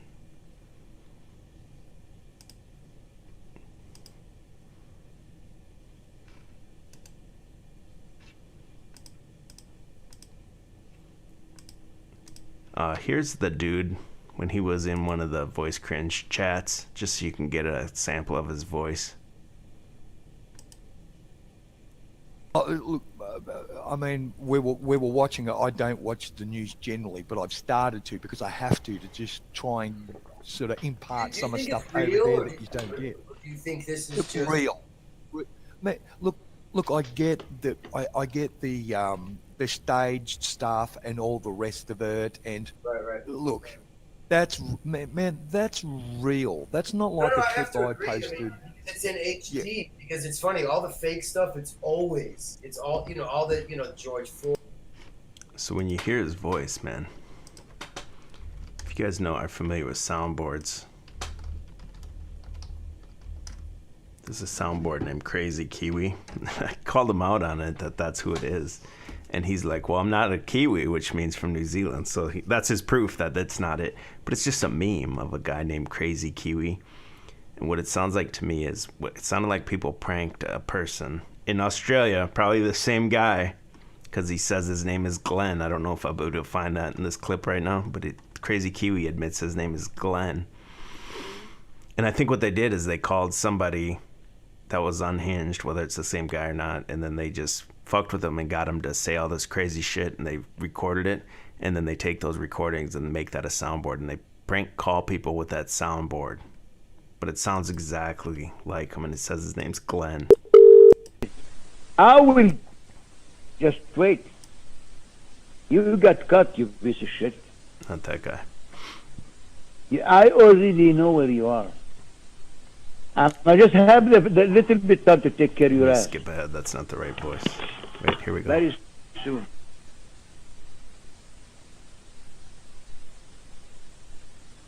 Me.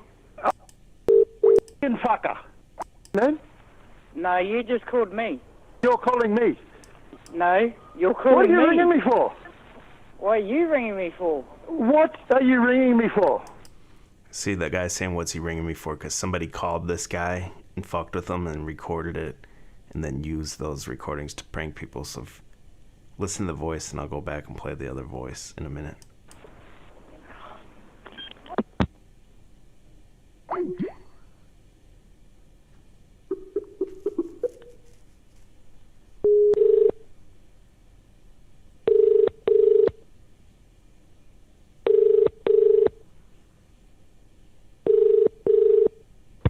G'day, Dunwoody Zickerman, this is Ty. What are you ringing me for? What's your name, sorry? I'm a business myself, mate. Oh, are you? Yes. Mobile, right. North Cairns. Sheridan Street. Oh, right. Yeah, wrong number, sorry. Would you like to ring me back on my number and confirm it? Pardon? Would you like to ring me back on my number and confirm it? And let me go back and play one more clip of him, and then I'll move on. Did I close that other one out? I hope I didn't.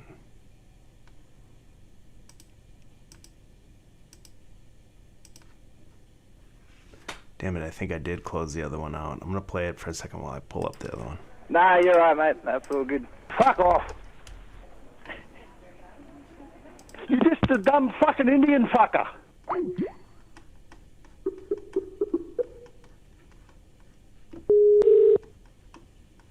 Dunwoody's Liquorland, Cora speaking. Mobile, North Cairns. Would you like to ring me back on my number and confirm it? This is Liquorland Dunwoody's. Would you like to ring me back on my number and confirm it?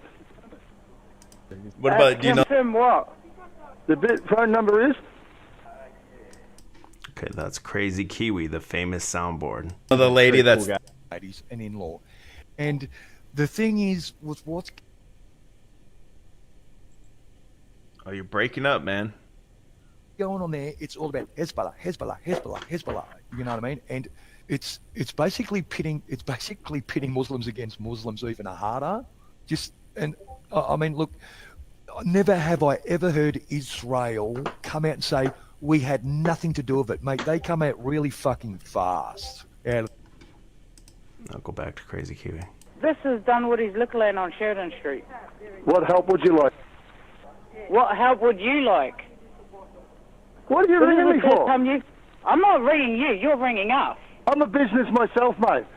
I actually work in a service station. I don't even know what you're on about. I'm at work too. Sheridan Street. Yeah, we're at Sheridan Mobile, Street. North Cairns. If you do go through any of these crazy Kiwi ones, you'll hear him. He does say his name is Glenn. He's like, why are you calling me? I'm Glenn. Maybe just all Australians just sound the same to Americans. Out of the gate to say, nah, wasn't us. I mean, I know it's a rabbit hole and we shouldn't be looking or chasing, but this is the stuff that kind of fascinates me, mate. Is it him or not, man? What do you guys think? Now I'm done talking about this guy. He can fuck off. All right. There he is. Is it him? Is it or not? Well, we'll find out, I guess. I don't know if we will ever find out, but let me put my browser back up. I did want to do, the reason I want you to only see my browser, and I'm following the chat on my phone, is holy shit, I'm already 2 hours in.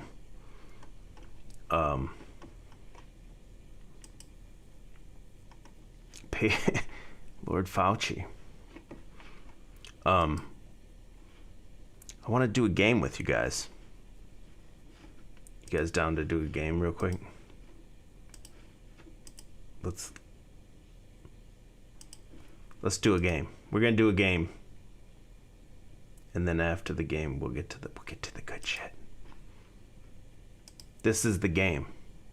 The bee or not the bee? That is the question. I'm gonna read a headline.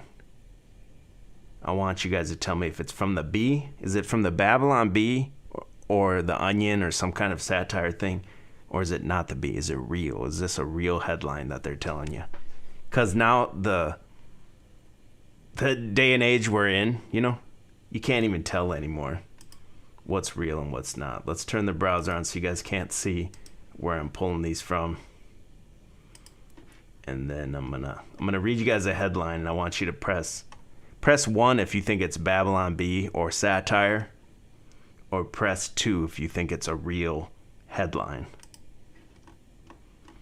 Okay, 1, Babylon Bee, satire. 2 means it's a real article.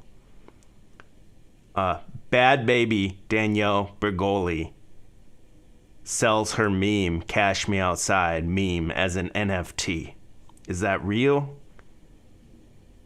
Is it 1? Is it Babylon Bee, satire story? Or 2, press 2 if you think that's a real story. Bad baby Danielle Bergoli sells the meme, Cash Me Outside, as an NFT. Rob Brown says 1. He says it's Babylon Bee. Bob Sapp says 1. B Smiley says 2. Obscenity says 1. We're getting a lot of 1s, 2s. Hoovman says 1.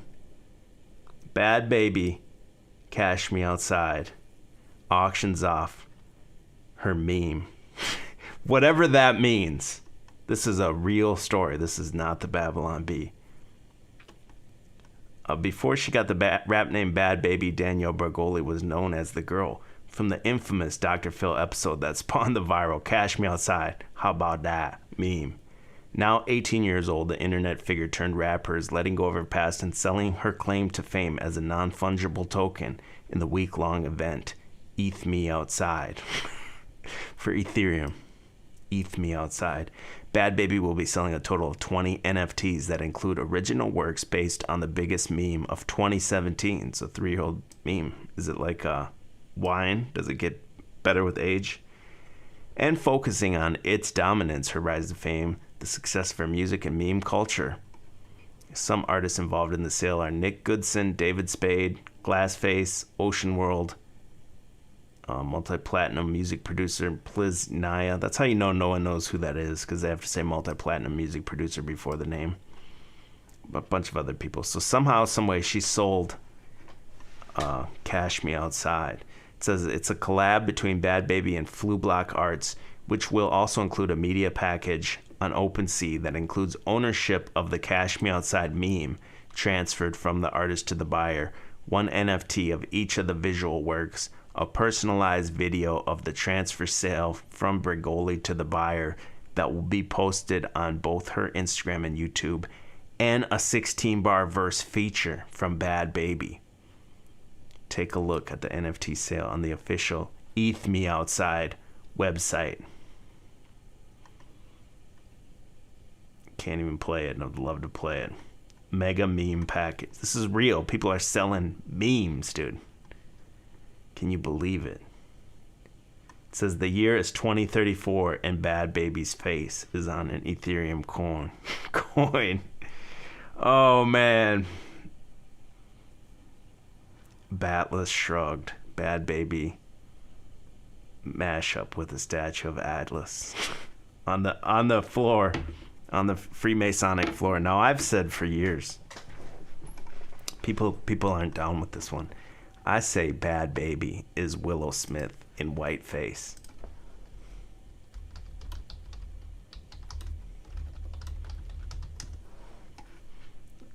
If I can find pictures of them. There used to be a picture of them, like, together. I don't know if you can see it or not. Willow Smith, I'm saying the Willow Smith, you see the bohemian look and all that. That's an act. Although that's her real face and skin color. And then when you see this, it's the same thing in some kind of white face. And so this person here, they'll remove from the scene soon, I think. The same as the Extension dude. That was her brother. That was Extension dude. And they had to remove him from the scene early. That's why. That's her character's Bad Baby. But who knows? Maybe I'm just fucking nuts, right? All right, man. Let's do another one. The Bee or not the Bee? Number one. Is this story satire or is it real? Wait, before we move on from Bad Baby, you guys might have seen she did have the where is it? I'm trying to find it on my side here. I can probably just look it up. She did do an OnlyFans. So they presented you this girl and told you she was 15 when she first came out, or 14 or whatever, and now she finally just turned 18. It says rapper Bad Baby breaks OnlyFans record by earning $1 million in 6 hours. The not safe for work site, she earned $1 million. She's charging $23.99 per month for access to photos and videos of her OnlyFans page. Subscribers are also promised the ability to direct message with this user. A post late Thursday night on her Instagram. Let's see, there's a link to it. So this is her total subscriptions, tips, posts, messages, everything. Total $1 million from April 1st to April 1st. Is that? Unfortunately, it is real, but it's almost like an April Fool's joke. The previous OnlyFans record holder was Bella Thorne. Who's that? Who garnered more than $1 million in her first 24 hours. I don't even know who is that, like an actress? The actor, model, and influencer earned $1 million in 24 hours. There's no way these chicks are earning $1 million. The actor, model, influencers was met with backlash among sex workers who rely on income from OnlyFans because the site had reduced the maximum limit creators can charge for exclusive content from $200 to $50 after Thorne had charged $200 for a 3-pack of non-explicit photos. Thorne apologized to the sex worker community and said she was working with OnlyFans to remedy the situation. Now, I've heard these chicks on OnlyFans, I've heard what they'll like team up and check any of these other girls that are selling their stuff for too low because it lowers the price for everyone when people are out here doing it for even cheaper. And we gotta have that mentality here in the truth community, man, so we can get the truth over the top network started, man. People can't be giving this stuff away for free. I mean, I guess you can. It's your own time, but can't be letting other people upload your stuff and then not checking them on it, because then other people that want their stuff protected get looked down upon because they're trying to like protect their own work when other people are letting their... I mean, ultimately, it's up to the creator, really. But if all the creators are unified. You know what I mean? That's where it's gonna reach the next level, because otherwise you're working for YouTube and you're earning YouTube money, and YouTube's just censoring you. So why would you ever do that?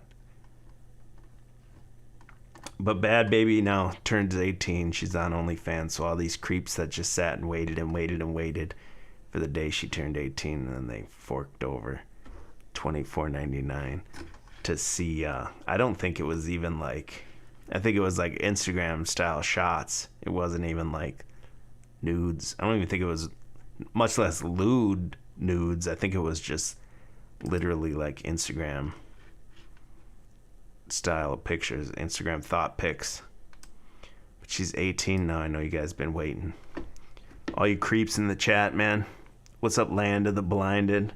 He said I'd rather burn the money. Oh man, it's insane that people throw that much money out there on something like that. This comment says nudes, impossible sex tape coming, boys. I don't believe it. She won't do a sex tape. She's already set for life. Why would she need to? She sold the NFT of the meme and this. There's no reason to do anymore. They're gonna remove her from the scene though. I'll believe that. All right, man, let's go back. Let's go back to the game. The bee or not the bee? Let me get to my links here. All right. 30% of people who have been vaccinated still plan to live the rest of their lives hidden in a basement just in case. Number 1, is that Babylon Bee? Press 1 for Babylon Bee, satire. Or 2, that's a real story. Legitimate story. 30% of people who have been vaccinated still plan to live in a hidden basement. I think it is real, but this is a satire article from the Babylon Bee. Let me get another one up here.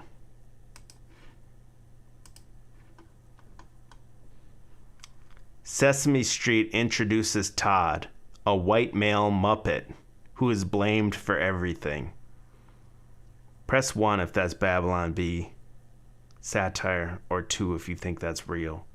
Sesame Street introduces Todd, a white male Muppet who is blamed for everything. Soy boys. Bob Sapp says 2. Hoovman says 1. Emily says 1. N. Welsh says 1. Smiley says 2. It's Babylon Bee. Sesame Street introduces Todd. But they do have, I did this last night on the D Live. They have a character now named Julia who has autism. I probably can't play this clip, but it was so weird. It's like this kid is like moaning. It sounds really weird, and it's supposed to be a kid with autism. This Julia, this is real. I wish I could play it, but on YouTube you probably, especially this is owned by HBO now, so I doubt that you can even play this. But if you hear it, it's the weirdest thing ever. And isn't autism mostly little boys?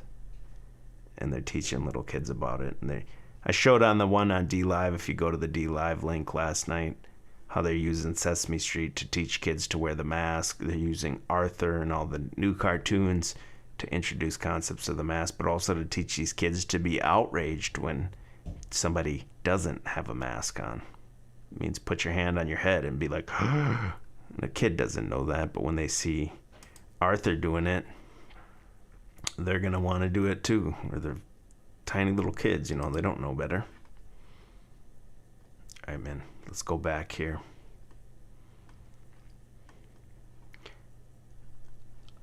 Greta Thunberg gets a bronze statue of her at a university. Is this Babylon Bee or is this real? 1 for Babylon Bee, 2 it's real. Greta Thunberg gets a bronze statue at a university. A lot of you guys are news junkies, so you probably know. Bob Sapp says 2.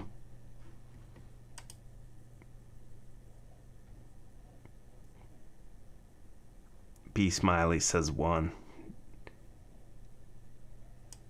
Victoria says 2. EBT says 2. This one is real, believe it or not. A statue of climate activist Greta Thunberg provokes anger in the UK. The cost of the statue? $33,000.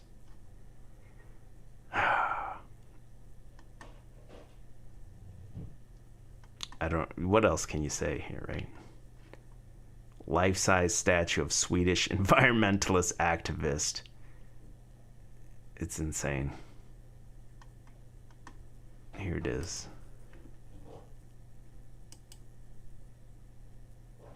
How dare you? Is she 18 now too? Is she gonna get on OnlyFans or no? How dare I even question that?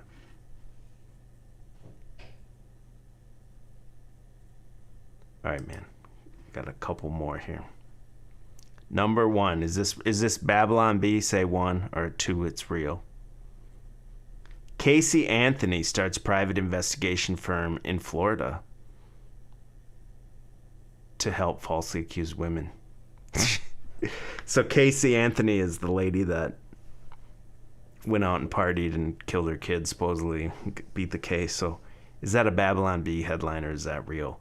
Casey Anthony starts private investigation firm in Florida to help falsely accused women. You can't even, I mean, come on. B Smiley says 1.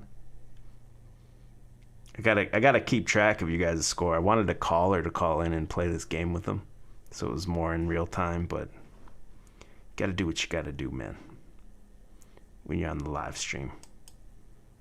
Let's do it. What is it? This is real. Casey Anthony helps wrongfully accused women. She's a private investigator.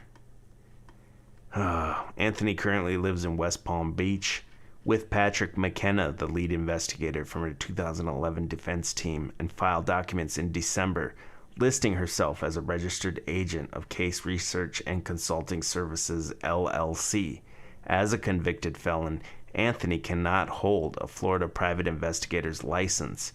However, a source told People that Anthony is determined to help others who are facing legal troubles. So it's real, but I don't think she's officially an official private investigator, but she probably just works side by side with that guy. If any of that's even real, you know, the Casey Anthony story is probably some kind of huge psyop, I would guess. But stuff like that really does happen. The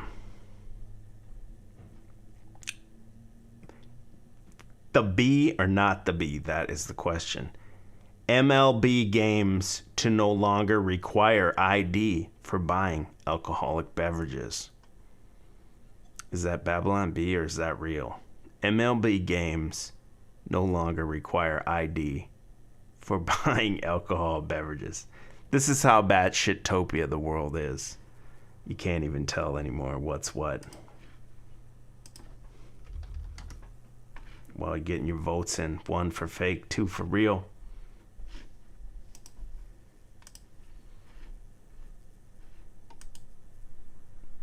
If you guys become a member of the channel, every Sunday I do a live stream called Batshitopia for the members, where we go over this, where it's like what's real and what's satire. You can't even tell anymore.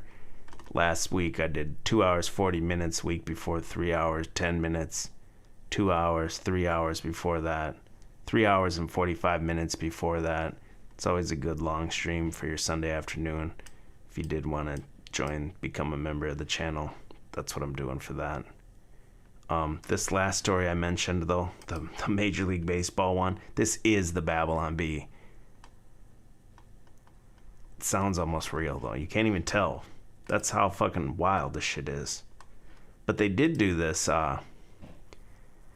MLB pulls the All-Star game out of Georgia over voting reform law. So they want a voter ID now. So Major League Baseball yanked the All-Star game. So that goes with what I talk about here, man. The same thing I talked about real early on, where it's in this stream where it's like the NASDAQ is requiring all those companies to have these certain types of members on the board. It's like all these main corporations and companies and stuff, they got to take the oath, man. It's not necessarily a literal figurative or a literal oath that they're saying, but once they promote that globalism agenda or the New World Order, whatever you want to call this, Satanism, when they promote that, that's the new economy. That's the social credit economy. So they took the oath and they promote it. They're willing to go against a voter ID because that's against their globalism religion or whatever. Then whoever's behind Major League Baseball, I mean, I know there's owners and stuff, but whoever's behind it, the sponsors really, I guess, the sponsors say, hey man, we'll cover you. If you're going to take huge losses from this, moving this game, we got you. Don't worry about it. As long as you uphold this oath against people, you don't have to worry about the money. All right, man. One more. Then we'll get to the good shit. I know what you guys are here for. I know why you're here. We're gonna get there. But one more. The be or not the be. Taco Bell hot sauce packets are being listed on eBay for $25,000. Is this the be or not the be? Satire or real? $25,000 Taco Bell hot sauce packets on eBay. You can't even make it up, man. I'm just going to give you the answer because you can't make it up. It's literally reality's jumped the shark. Outlandish hot sauce packets are an internet joke that refuses to die. This is real. Yeah, B. Smiley said it was fake. I think you got them all wrong, B. Smiley. I'm not sure. I'll have to go back and look at the chat, but oh man. I don't want to tell you how to spend your money. However, in a world where an NFT can sell for $69 million, things have gotten confusing. So I will suggest one piece of financial advice. Don't spend $25,000 on a Taco Bell hot sauce packet. And actually, if you do plan on buying Taco Bell hot sauce packets through an online auction, you should probably consider your punches very carefully, because Taco Bell hot sauce packets at outlandish prices on eBay is apparently a thing, and it's probably not a thing you want to get involved with. There's one here priced for $25,000, another for $13,000. Add to cart here. Should I do it? Who needs Ethereum when you got this? Totally batshit. Batshitopia, that's what I say, man. Benton, our boy Benton, he likes to call it nightmare dystopia. I just say batshitopia. Because sometimes it's not, sometimes it is a nightmare, man. Trust me. A lot of it is. But sometimes you can only just laugh. Like, you can't even get mad at it. And it's almost so far gone, jump the shark clown world, that it's almost all funny, no matter what, to me. Because, I mean, what else can you say about stuff like that? All right, man. Shout out to the chat. So, yeah, one is the B. I think B Smiley was confused. One means it's Babylon B or satire. Two means it's real. And I think that's all the links I had for that. Let me just double check before we move on. Yeah, that was it right there for those ones. All right, man. So we did Rump. We did Bokura here. Let's do. It's 12:30. I've been on for 2.5 hours now. Should we go for fucking 3 hours? Let's just fucking do it. I say fuck it. Let's go. Fauci masks here. What else do we got here? Let me just scroll through this real quick, and then we're gonna... Do you guys remember when this thing started a year ago and there was no traffic? That was the best part of the whole thing. Oh, here we go. Dr. Fauci presents, oh no, the places you can't go. Now that's not real. I'm pretty sure. That's the thing. You don't even know anymore. Is it real? Is it not real? Here's Alyssa Milano, the Michigan governor, Alyssa Milano. She's got Fauci pillow right behind her. Can't make it up, man. Fauci is the Pope of that religion. The 7 virtues of St. Fauci carved in stone. Number 1, fear. 2, panic. 3, anxiety. 4, self-righteousness. 5, obedience. 6, condescension. 7, pessimism. Here's how you want to have a cute little party, have guests over for hors d'oeuvres. Here's how you do the sauces right here. Get them in that V fever. They're talking about the 4th wave now, but since everyone's had the medicine, it won't even phase us anymore. All right, man, let's do this now. Let's do a deep dive here on our boy QOC. I'm down. You guys down? Let's go. I think anyone in the truth community needs to know everyone who's who. I'll do a future episode here, maybe even the next one, maybe next week.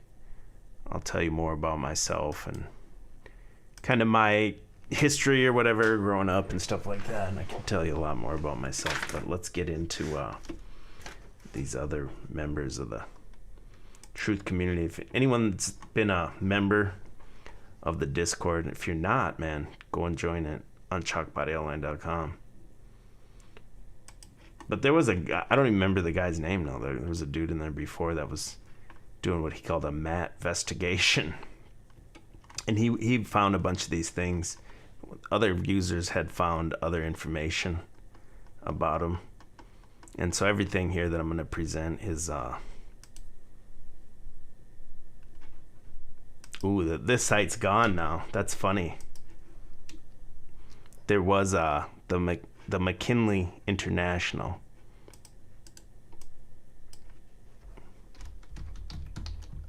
This was up even not that long ago. But it was like basically this dude selling like kidnapping insurance for international kidnapping insurance, which I don't know how. Sounds like if you go overseas, people will just grab you, right? Go to the Wayback Machine, it's still on there. McKinley International Risk Management Group.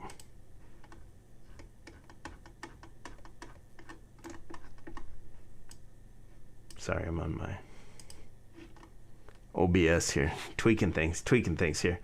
But it's basically like for expatriates, which I didn't even know what that was, but that's people that leave the country or whatever, working abroad. And if you need kidnapping insurance, I guess, because people can just come up and grab you, huh? It's kind of it's a thing. The site is down, EBT says. Don't worry, bro, we got the Wayback Machine. But this is from like 2007, 2008, because this comment here says, this is what a client had to say about McKinley International in 2008. Blah, blah, blah. He was able to get them the kidnapping insurance they needed. I wonder if this also has does this also have yeah, when you go to the About Us, here's the picture here. You got call an international insurance expert serving expat families for 19 years, not a call center, Pennsylvania. In 2007, we started McKinley International Risk Management Group to offer clients a single resource for total international risk management and an international brokerage that can address all international needs, not just expatriate group health insurance. We hope you explore this website, as we have posted a tremendous amount of information that you can use right away regarding expatriate group medical, local, national insurance, foreign workers, compensation, blah, blah, blah. But basically, it's all about, when you dig through it, is making sure to get you that international kidnapping insurance.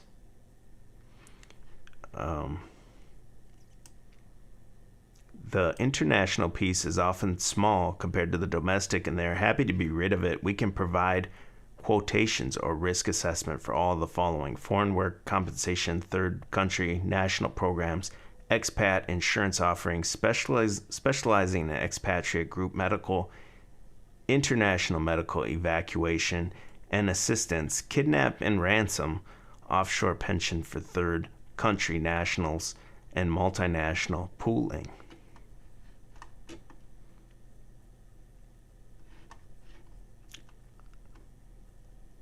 Have Australians been enrolled in registered health?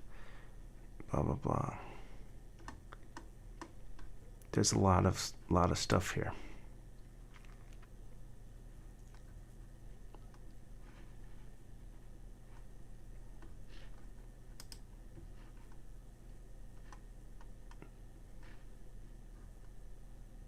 So if you guys were to look this up, you'd have to, it's not up anymore. EBT talked about on one we did before on BitChute. If you guys do go to the BitChute, first go to chalkbodyoutline.com, hit the BitChute link. We've covered this before a couple times actually. Oh, look at this one's down. Is it down? Oh no, it's there. This is one Ben and I talked about it a little bit, and then EBT, Ben and I did another one here talking about it. About this website and stuff like that.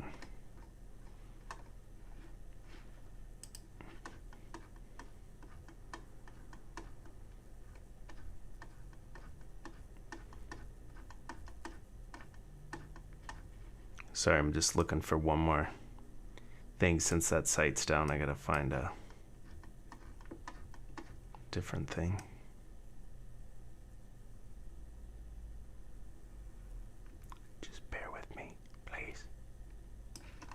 My thing's being real slow here on the backside.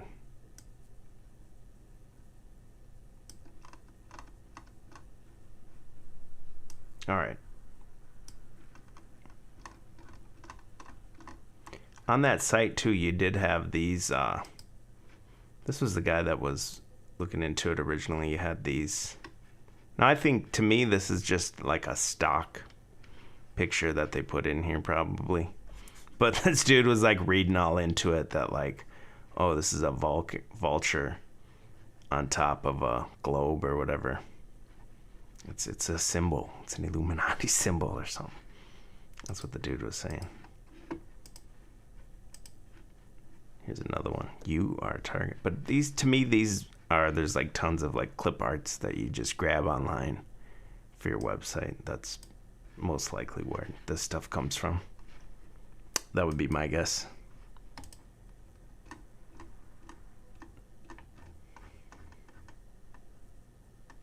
The vulture.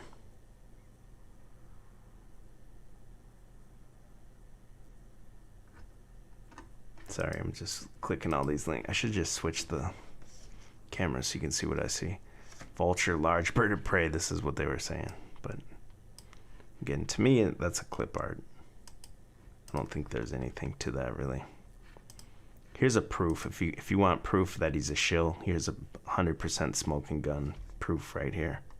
666 thumbs up on a video. Gotta be proof, right? Did you guys get me to the 666 on the backup channel? If not, I'm shutting it down, man. I'm not gonna finish it. Oh, 670. You guys made it for me there.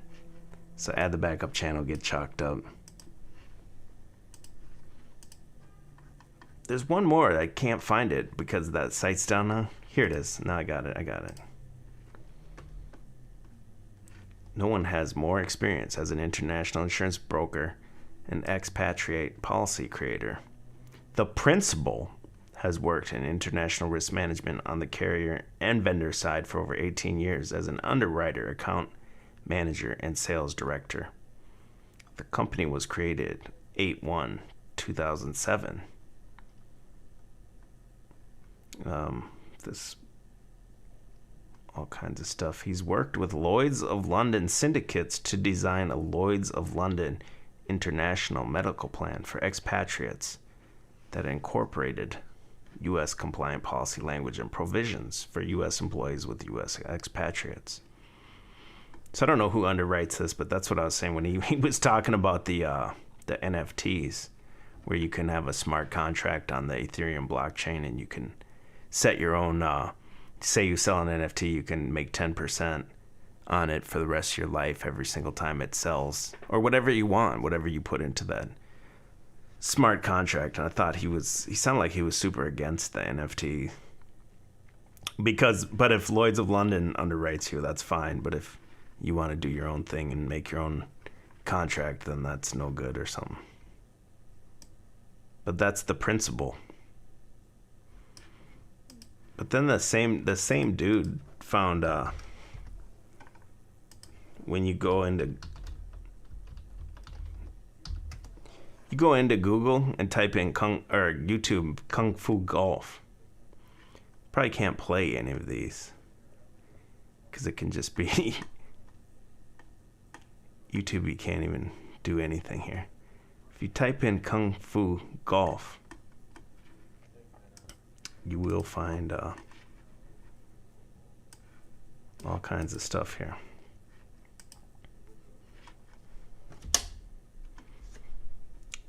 That's a babe. I think that's him taking a picture. I see this person as becoming a blind spot for the truthers, where it's like anything. This guy could never lead you wrong or anything like that. I don't see any direct evidence that this guy's some kind of shill. There's the Kung Fu Golf series, which is also a book. And let's deep dive, man. We got to deep dive.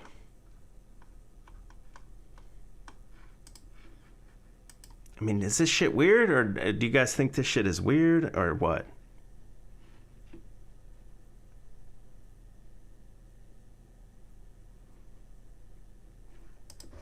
I don't know. I think it's just, that's deadly right there. I gotta make a GIF of this one.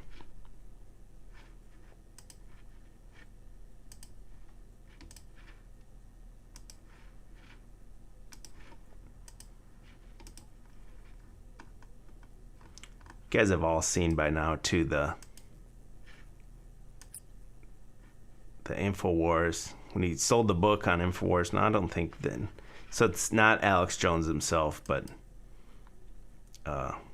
just on there shilling the book, which he's written many books before too. That's another thing. If you go to Amazon, there's other books. And then when he had the new book, or that book he did the YouTube series for, like all of a sudden he couldn't figure out how to print it or something, it seemed like, when he has other books that he's successfully printed and promoted. So I think most people have seen this one. Again, that's not proof though that he's a shill or anything like that. He's pretty polished though on the camera.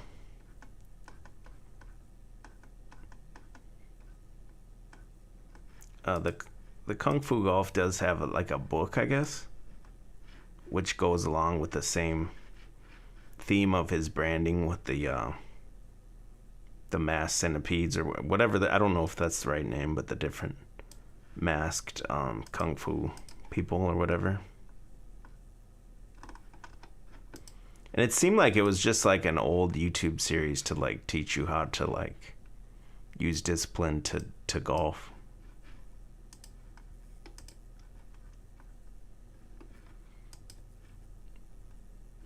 There was also this channel called Long Drive Academy, which is kind of the same. It's pretty same thing, but just like a different branding or something maybe. I'm not sure. And they teach you how to like shovel the snow to get your swing better. Now, I've never played golf in my life, so I don't know anything about golf.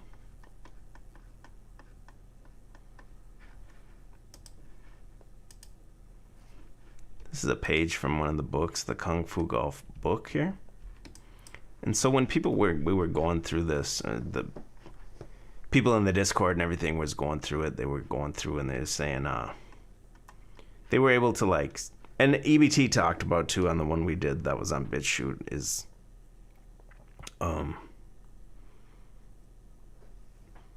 like, this guy's way too easy to Google. You Google this guy's name, his Facebook comes up, Matrix friends on there and everything like that. And we did go through and we're verifying everything, went through, found Matrix friend, found that she worked for Pfizer and everything like that. But he's admitted that on the channel as well too, so it's not like any groundbreaking thing or hidden secret that we have. Everything here is like public, but it's all about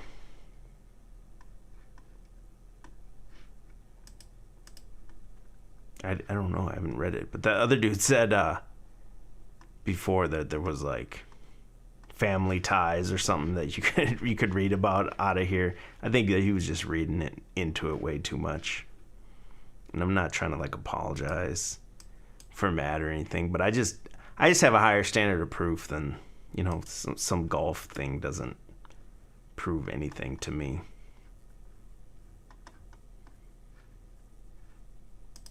You guys are boomers, man. You guys remember this? You might not be this boomer, though. If you are, it's funny. If you're not, you won't get it.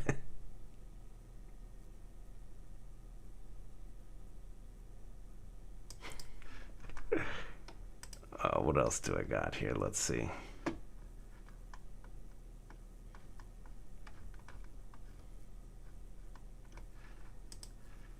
Yeah, this is the types of training you can do to increase your swing. So again, not a shield though. Doesn't prove anything. I'm just going through, make sure I got all the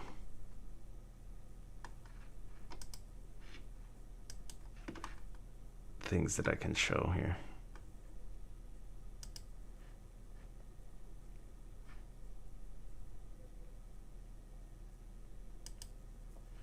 Yeah, there was in the Kung Fu Golf series, he calls himself Sifu. I'm not 100% sure. I think that's like a Chinese or whatever, like a Kung Fu master or whatever. I think that's what a Sifu.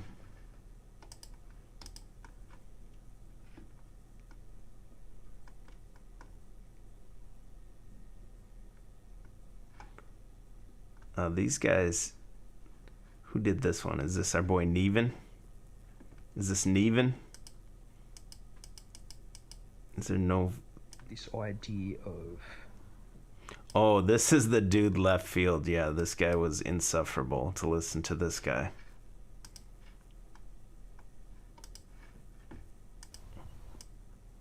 Hey guys, it's Matt. I don't even know what to say right now. I'm walking on eggshells. This guy is like, this is the worst QOC impression ever, but he's also, this channel's hilarious, dude. He's got like, landmines are a hoax, abortions are a hoax, Crow 777 is a shill. He did say Quantum of Conscious is a cult leader. Mag Truth is a fear tool. He said knowledge is a hoax. This guy had all kinds of contrarian viewpoints. It seemed like just to be a contrarian, to say landmines are a hoax and shit like that. All kinds of crazy shit this guy said.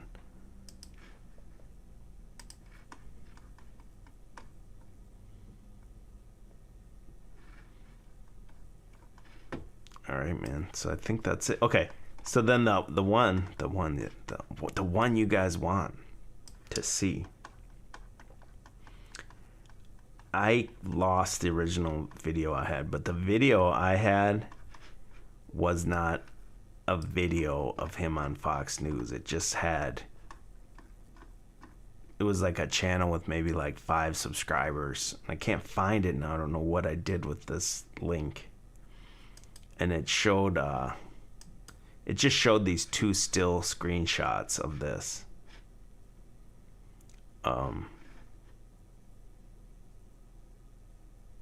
Looks to be around that same time. I don't know, 2005, 2007-ish. So the video I saw was a guy just like whatever exposing him or whatever, and they just showed these two stills. So there's no that I've never seen any moving video of this. Now to me it looks real. I don't know if this is I don't think anyone would go this far out of their way to Photoshop this guy's face in perfectly into two still photos just to say he was on Fox News 15 years ago or whatever it was. It looks like it's Fox Business. So what you got, man, you just have a bunch of circumstantial evidence. You don't have much. You just have them on InfoWars, which doesn't mean anything. You have them on Fox Business, doesn't mean anything. It says avoiding a socialist education. I wonder if is that a book or what that he wrote? But he was real polished if you watched the InfoWars one. What do you guys think, man? I gotta check in with the chat, man. What do you guys think?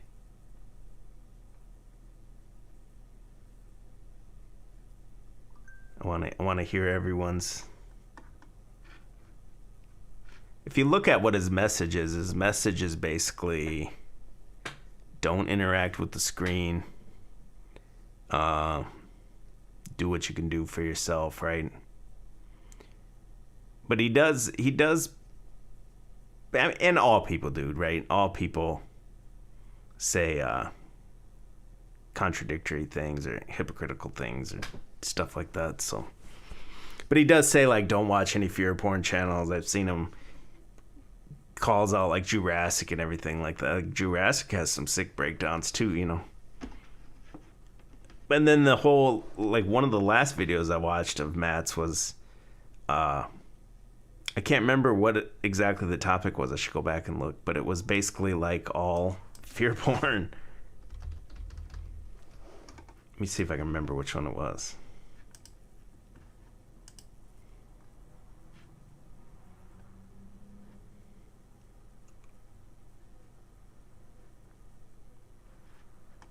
The biggest fear video of all times. Yeah, and he does. I like that he speaks out against that supposed doctor, that old guy in the chair, or whatever. I mean, overall, if you judge him by his fruits, I don't see that much shilly type things here. Gatekeeper type things maybe, because he likes to give the shout outs to wherever they go. I don't know how that works. I did go back and check on this guy before. I can't get into this guy, whoever this guy is. Although he did shut up Vat City before too, right? And to me, man, if you guys have never seen Vat_City, his last one was one of the best ones I've seen in a long time. This one here called TV Stars. And he takes it into the sentient world simulation and speculates that what you see in the news, like how they coordinate all this, it could be through the sentient world simulation. If you see the people on there, they could just be like this person that does not exist.com type thing. And that goes with, if you've been watching this channel for a while, that to me it goes in with I Am Truthor, where this guy basically says they're like entities that live inside of the TV. And now this I Am Truther guy, I think he takes it too far, but he could be onto something. Maybe he is watching the sentient world simulation, or maybe we're in the sentient world simulation. Maybe they're trying to mine to see who can kind of get out, who can become sentient or something. Who knows? I don't know. But I did really like that video from Bad City. So that's what I'm saying, though. If you look at his body of work and the fruits of his labor, the insurance kind of weird.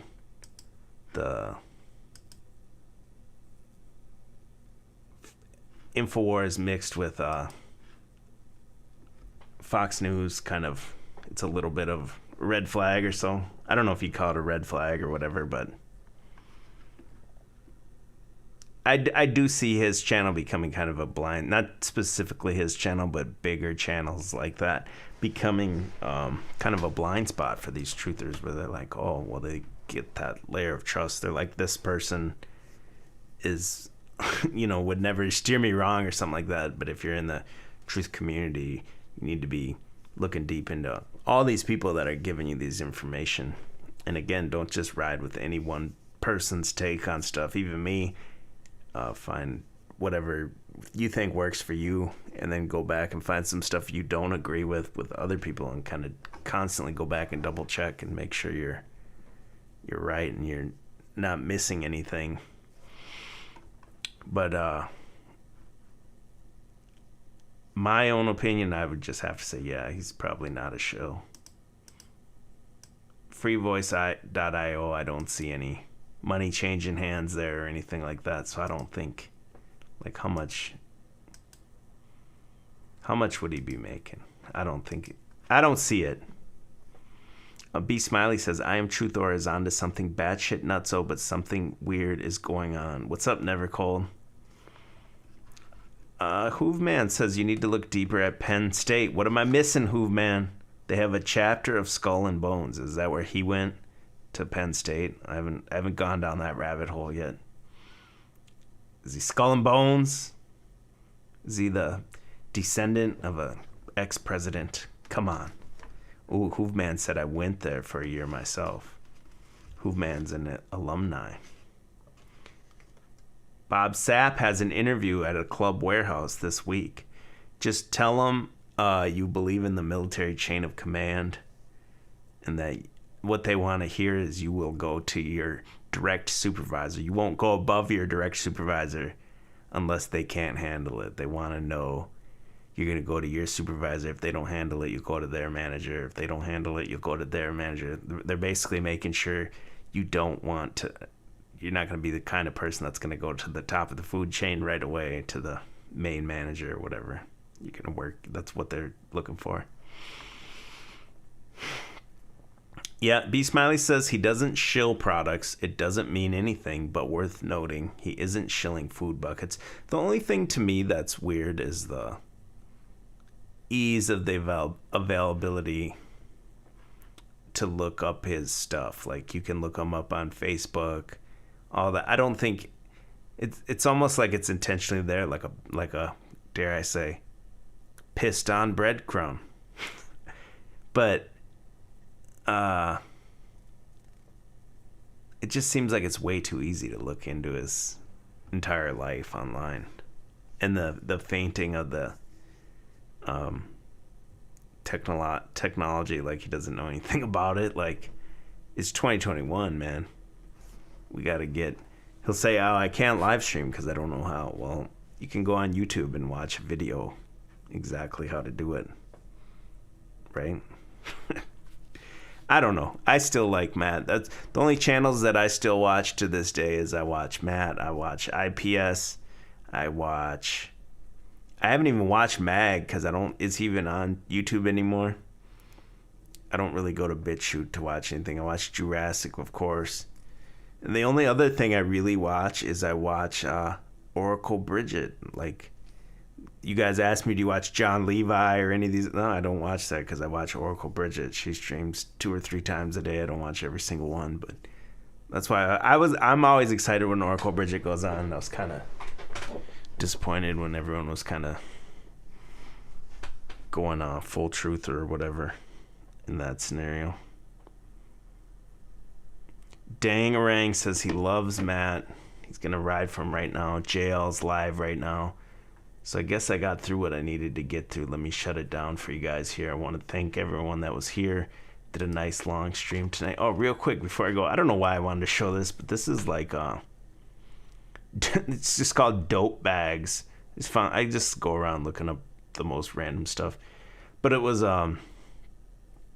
these are like a guy kept a collection of dope bags from New York, and like I don't fuck with any of this, so I don't know anything about it, but I just like the kind of to look at some weird shit like this. But I guess when you read the article about it, it says when they know when somebody dies off one of these brands, then all the addicts will go rush up and try to find that brand. And you can just ask people, if you live there, I guess you can just ask people for these certain brands, and they know exactly where you need to go to get these brands of dope. Very weird, just like street level marketing. I don't know why this one interested me at all, but it's just kind of, I just like the visuals of it, I guess. Strychnine. But yeah, man, you guys can go check out Jurassic. Last time I'll plug this, go to chalkbodyoutline.com. Merch tab up top. Follow me on the backup channel. Go to D Live, where I talk about what I can't talk about on YouTube, Instagram, Twitter. Full archives on BitChute. I have a Twitch link here. I haven't used it yet. I'm thinking about doing a show on Twitch, possibly with Layla. The Discord link is here if you want to join the Discord and get into these deep dives months before they make it on the stream. You can help us. And PayPal link on the bottom if you're feeling generous. Thanks to everyone that was in here tonight. It's late. It's time for bed. That's where I'm headed. Don't be crazy. Don't be one of these wacko truthers. And you guys can see everything I got to put up with dealing with this stuff. So I'll be back Sunday morning for the members. Call-in show every Sunday morning if you want to join and become a member. It's $5 a month. Cancel anytime. And I do a between 2 and 3 hour call-in show every Sunday afternoon for the members, and that's where I'll be next. Peace out, and I appreciate everyone's time.